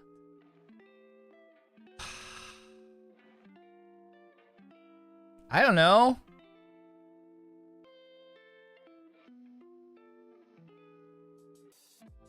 He wants a 90 average. You know what? I think Michael should just realize that his grades truly don't matter. I've been saying this for like multiple Michael clearly doesn't watch RyoMondays, because he would realize by now my stance on this is that, like, Michael, don't even worry about getting a 90 average. It's bullshit. It doesn't matter in the grand scheme of things, okay? Once you're out of school, no one cares. You bring up your 90 average math score at the karaoke, at the group function, at the dinner party, whatever. People are gonna point and laugh at you, and they're gonna make fun of you, okay? You'd be like, they're like, what are you talking about? Look, I got a 70 average in math, and I make twice as much as you. Ha ha ha. Like, no one cares. No one cares. It doesn't matter. Don't even worry about it, Michael. Don't even worry about trying to get a 90 average. It doesn't matter. Just live your life, bro. Just get a good enough score to pass. You've already gotten, listen, if you already got a 95, an 87, an 85, a 93, and a 94 on your first 5 math tests, and you only have 1 more final math test, bro, bomb that shit. Don't even study for it. You don't even need it. You're gonna pass math class at that point already. You're locked in. It doesn't matter. Literally, don't even study for it. Show up, BS your way through the test. You could get a 0 and it's not gonna matter. You're gonna be fine. Like, you're gonna pass the class regardless, okay? Like, that's my advice to you, Michael. Thank you for your question. Okay. Next question. What are your thoughts on my Lord and Savior Luca from Alien Stage? Not the Alien Stage. I still don't understand what Alien Stage is. I haven't watched Alien Stage yet. OMG, that's my question. Is this one yours? I still haven't watched it. Answer it. Search him up right now. Oh my god. Okay. Luca Alien Stage. I like how it autofills. Luca Alien Stage wiki fandom. Okay. Luca is the 5th participant who was first introduced in Alien Stage Prologue. His song Ruler of My Heart is performed during round 5, where he sings along fellow contestant Niji. Idol. 174. Blonde. Isn't this just Wilson then? Wait, how tall is Wilson? Isn't he 174?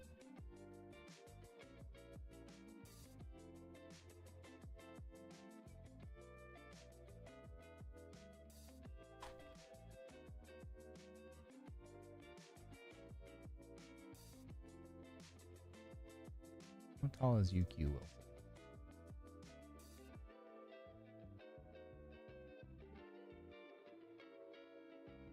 Ah, 170. Wait, what? Oh, NIJISANJI. Oh, he's 175. I was close.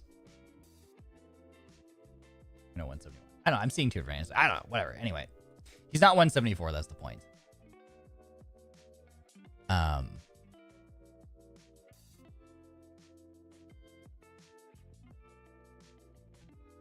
Luca from Alien Stage. What is this show about?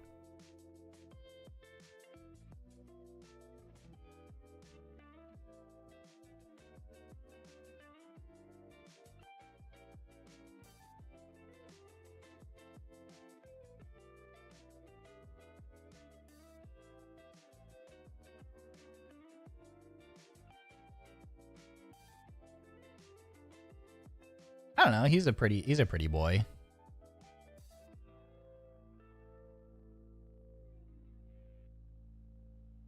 Handsome lad. But 2 singers competing in an Alien Stage. People competing on singing on stage, and if they lose, they get krilled. What the hell? What? That's wild. Actually, Ashley, thanks for the 5 months. Yippee! Thank you. Hi, Ryoma Barrenwort's live reaction to Alien Stage right now. Alien Stage watch along when? How many Alien Stage? How many are there? Where do I watch this? Singing Hunger Games. Okay, you put it. Yeah, that makes sense if you put it in those terms.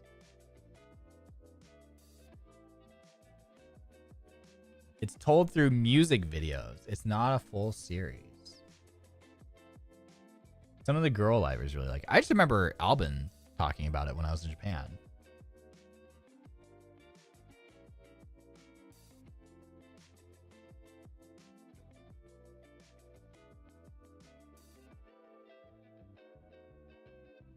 Why do they get krilled? Is it like the aliens abduct them or something? Is it like they get kidnapped by aliens and they're forced to like perform and then they just like off the ones that they think did worse or whatever? Like that's so messed up. That's so crazy, dude. Hello? What? That's wild. The music is fire. Okay. I mean, yeah, basically. Okay. What the heck?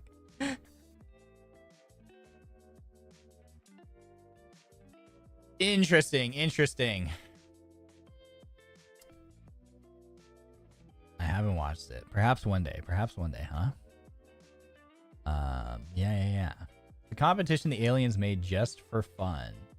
It's so good to watch if you like Doomed Yaoi and Yuri. I don't know if I like Doomed Yaoi and Yuri. I'm not sure.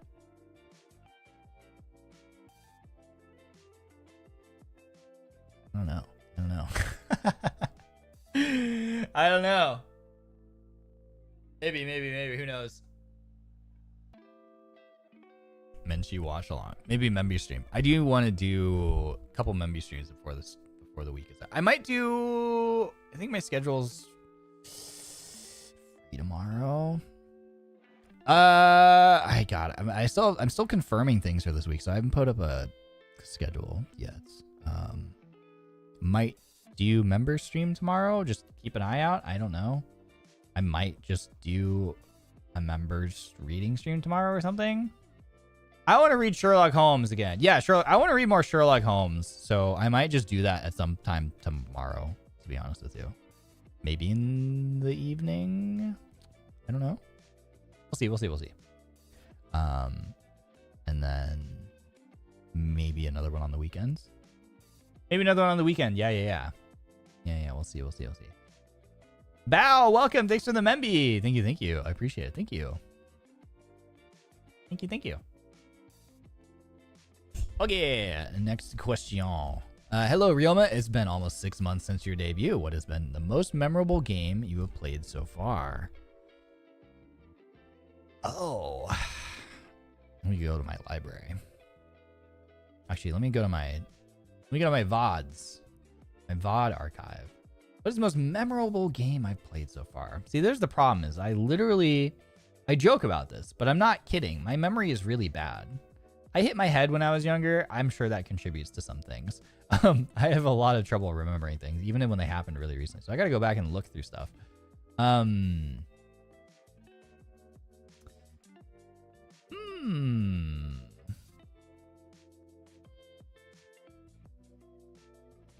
Oh God, Fast Food Simulator. That one was hilarious. I really liked the Fast Food Simulator one.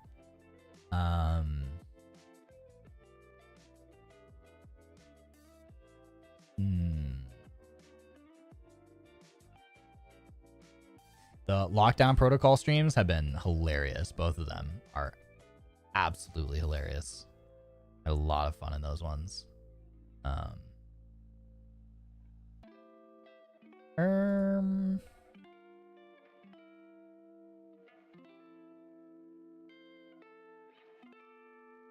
Let's see. Just looking through my VODs.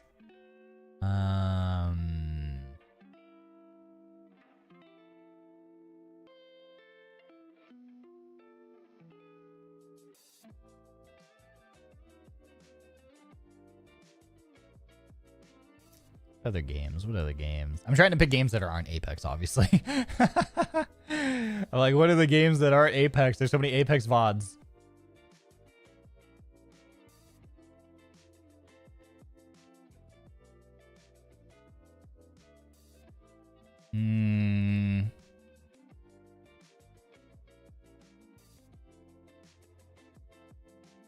Oops. Skipped too many there.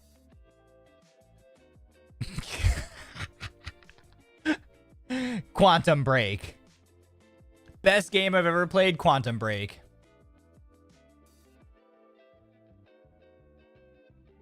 Streams of all time, Quantum Break streams.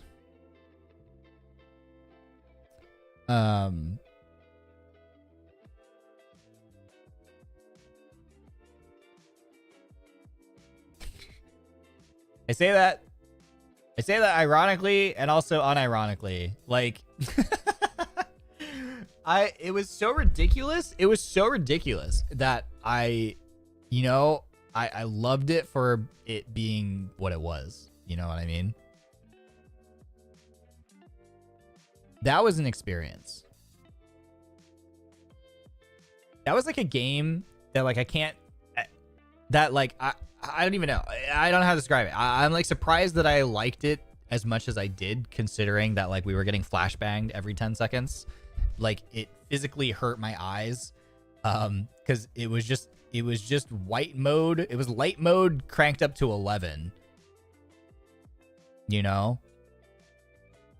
The entire game was just, you had to play the entire game on light mode instead of dark mode. And my YouTube page just crashed again. God dang it. And it was, but I really appreciated it, and it was funny because I don't like reading. I don't like I don't usually like, if I look at a block of text, I just go too long, didn't read. Like my brain just automatically shuts off.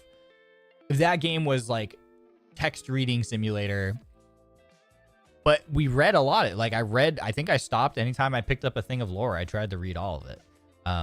Because it was actually like I could tell, and I really appreciated that the devs put so much thought into the lore of the game and like how thorough they were and like trying to tie all the pieces together. I was like, someone really sat down and thought about like every little aspect of this, because you know there's a lot of games, there's a lot of stories that leave, like whether it's a TV show, because that game is basically a TV show, right, tied into a video game. There's plenty of TV shows and games that just have like all these loose ends and these like weird open plot points where you're like, well, wait, what about this thing? That didn't make any sense. And like, at least I felt like I appreciated that at least in Quantum Break, they really it felt like at least they really tried to like tie up all the things. And I was like, oh, that's pretty cool. Okay, I kind of appreciate that, because I would have so many things, because I would actually, and it was rewarding. It was rewarding, I think, to read, because I would read something and then we would get a little further and then like some sort of interaction would happen in the game. And it could be really innocuous. It would have been fine if I didn't stop to read the 20 pages of lore on someone's iPad earlier.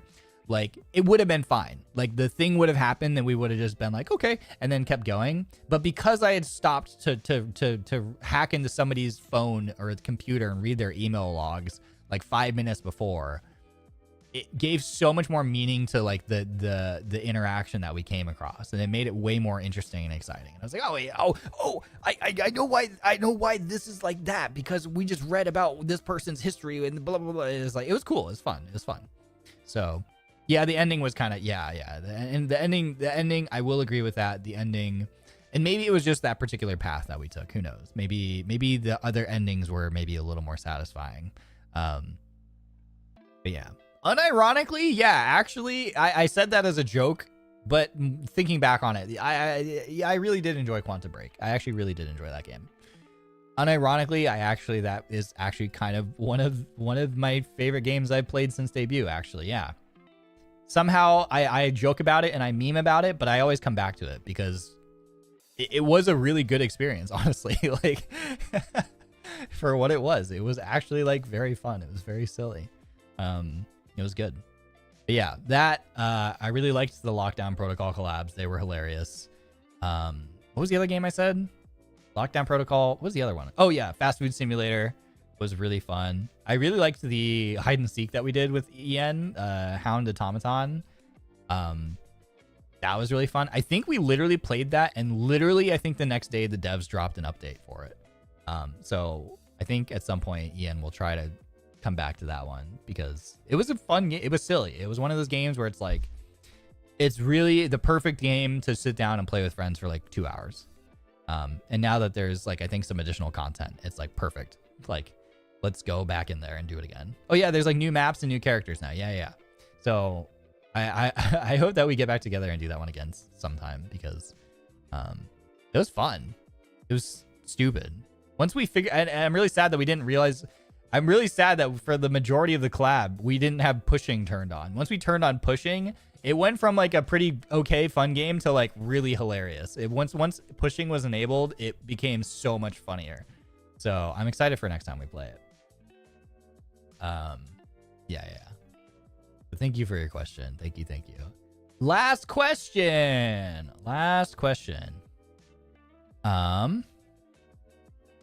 Hi, Ryoma. Do you have long or short nails? If long, do you keep it long, like above the skin, or not? What does that mean? Above the skin? What does that mean? Long above the skin? No, I keep my nails short. Like I clip my nails. I literally just clipped my nails yesterday. Long above the skin? What do you mean? Aren't all nails above the skin? I don't understand. You know what I learned? From someone was that like some people like push their cuticles back, and I was like, what are cuticles? And they were like, oh, it's this part of the skin, and they like push it back. I'm like, isn't that ew? I don't know, something about imagining someone pushing that back just weirds me out. But I get it. They were like, it's so you can put like fake nails on top or whatever. Oh, they mean past the tip of your finger? Let me see. No, mine do not go. No, mine are pretty close cut. No, I keep them short. It makes their nail longer. Yeah. Now pushing back cuticles grosses me out. Yeah, I know. They were explaining it. I was like, it just makes me squeamish. I was like, ew. Like, I don't want to do that. I don't want someone to do that. That sounds weird. I don't think it's painful, probably. It doesn't seem like it'd be painful, but it just, the thought of it weirds me out really badly. Does it hurt? Does it hurt or not? I don't know.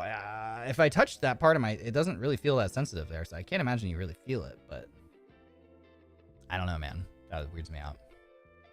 Makes the nails wider and looks neat. Yeah. I don't know. What do you mean, ow? What do you mean? What do you mean? It's weird. I don't know. It's not painful, but I don't. Yeah. I don't know. It freaks me out. It freaks me out. I don't know. I don't know. Maybe I don't know. I don't know.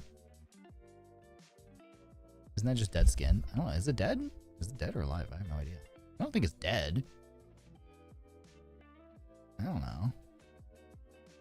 But do you ever paint your nails? No. Although I wouldn't be opposed to it. My thought on painted nails, I think it's cool when guys have like painted nails like black. I think it looks cool on guys. I don't think it fits my aesthetic at all though.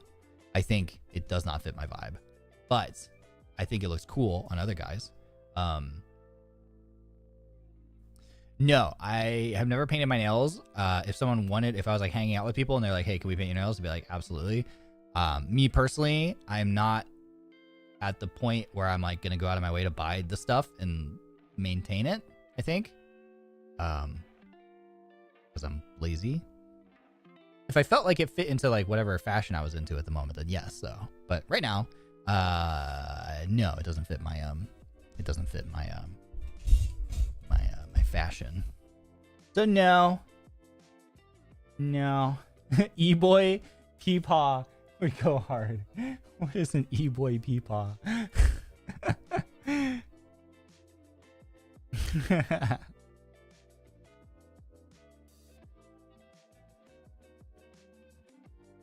It's socially acceptable skin to remove. That's a crazy sentence.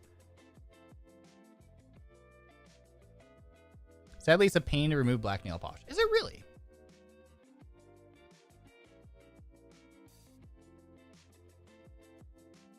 Is it really? Bookish Ghoul, thank you for the memby. Welcome. Thank you. Mani-pedi with the fellows would be peak. That would be peak. I don't know if I want anyone touching my feet, though.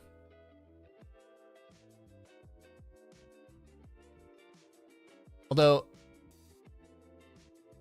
yeah, I don't know. It's weird.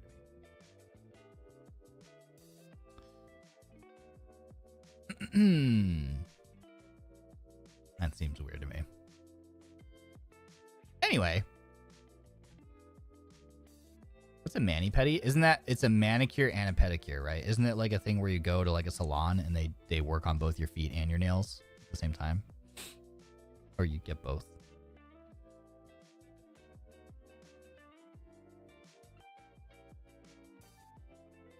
Imagine someone basing their nail designs on your model peak art. I think someone already did. I think someone already did that on Twitter. I think 90% positive. Or wait, no, was it eyeshadow? It was either that or eye makeup. I know I seen eye makeup. I'm pretty sure. I can't remember someone did nails too. Could be wrong. Could be wrong. Not painful. The color gets everywhere on your fingers if you remove it. Oh.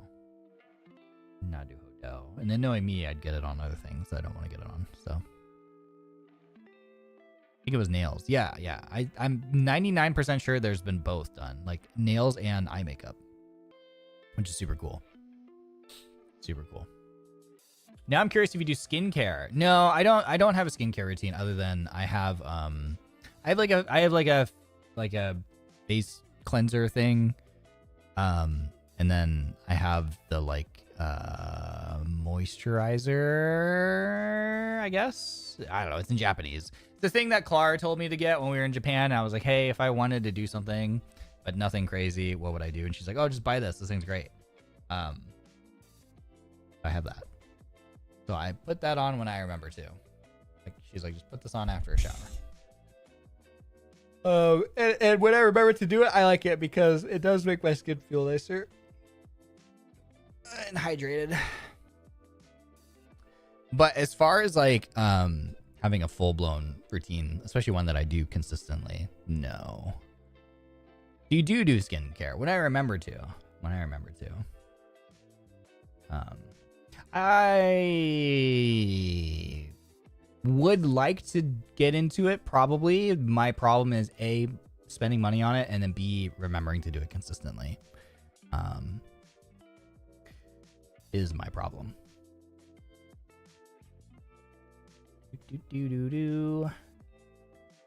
Cleanser, moisturizer, and sunscreen are really all you need. Yeah. Well, I guess I'm like mostly there then. Use any lotions? Lotions? I mean, no, just the thing that I was talking about. Like, I think it's a moisturizer or whatever. Does that count? I have no idea. Face wash, body wash, and car wash all in one. No. No, I mean, I have like a separate body wash and then a separate like shampoo and conditioner. So I do that. But no. anything crazy beyond that, no. No. Takes too much time. Yeah, too much time. That means less time for Apex. We can't have that. We can't have that. We can't be having that. Hell no. All right, we did it. We got through all the Maros. Thank you guys for all your marshmallows. I appreciate it. Thank you. I hope that you guys enjoyed. Sorry, this was a little bit longer episode of Ryo Mondays, but kind of wanted to yap since it's been a while anyway. Thank you guys so much for your questions. I hope that you had fun. I should probably open up. I always forget to open it up. Why don't I just do it now? Maybe we'll do it again for next Monday. How do I open this again? I keep forgetting. How do I do it? Oh, here we go. No, wait. That's different. Where's the settings?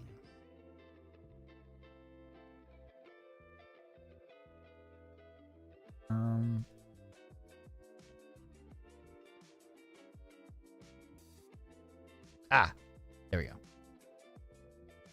I got it.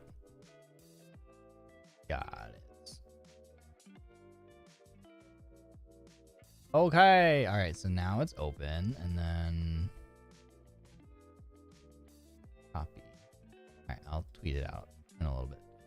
Ms. Riddle, thank you. Oh, 5 gifted. Let's go. Thank you for the 5 gifted. Yippee. Thank you. Thanks for sharing those with the community.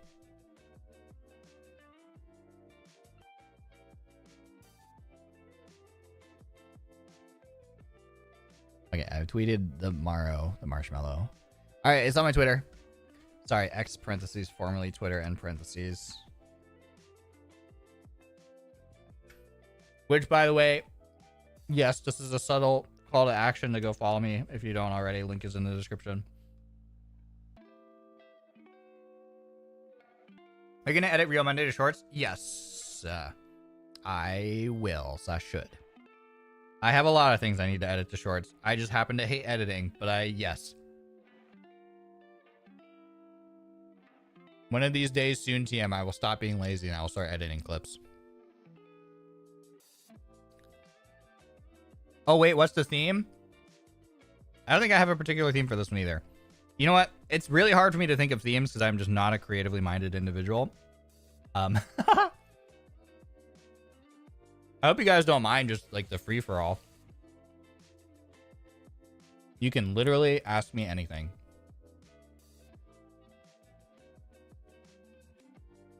Or send me a message about anything.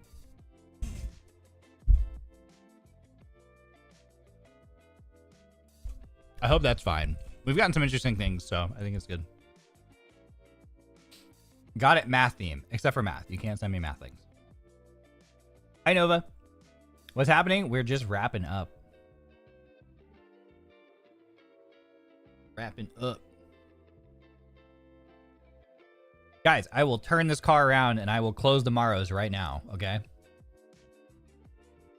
Okay? I will turn this car around.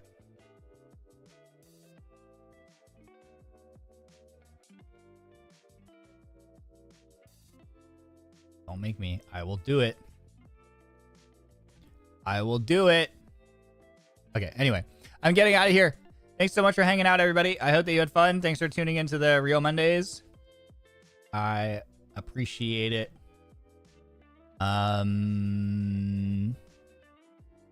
Nobody is live right now, but I do see my good old friend Remia from Vispo. All right, I'm gonna send you guys over. We're gonna do something. We haven't done this before. This is gonna be our first time doing it. We're gonna raid somebody outside of EN, out of NIJISANJI EN. I'm gonna send you over to my good friend Remia from Vispo. So go hang out with her. Be nice, be kind. I know you guys will be because, you know, my audience is awesome and you guys are nice to all my friends. So I know I don't have to worry about that. But nobody from EN is on, so we're gonna try something. We're gonna go say hi to my friend Remia instead. She's playing, what is this? Carry the Glass. She's doing a collab. Will we break the glass or our friendship? Oh, this looks like what's that game called? Human Fall Flat. It looks like the physics from that game. This looks silly. So this is gonna be fun. So I'm gonna send you over to Remia, and I will see you guys later. Possible member stream tomorrow. I have to figure out the timing. I'm still trying to figure out my schedule for this week. Things are still up in the air. Like collabs are being scheduled, so we'll figure it out. But I will see you then, or I will see you on another time. Okay. I am out of here. All right, friends. Thanks for hanging. Go hang out with Remia. Behave, and I'll see you later. Okay.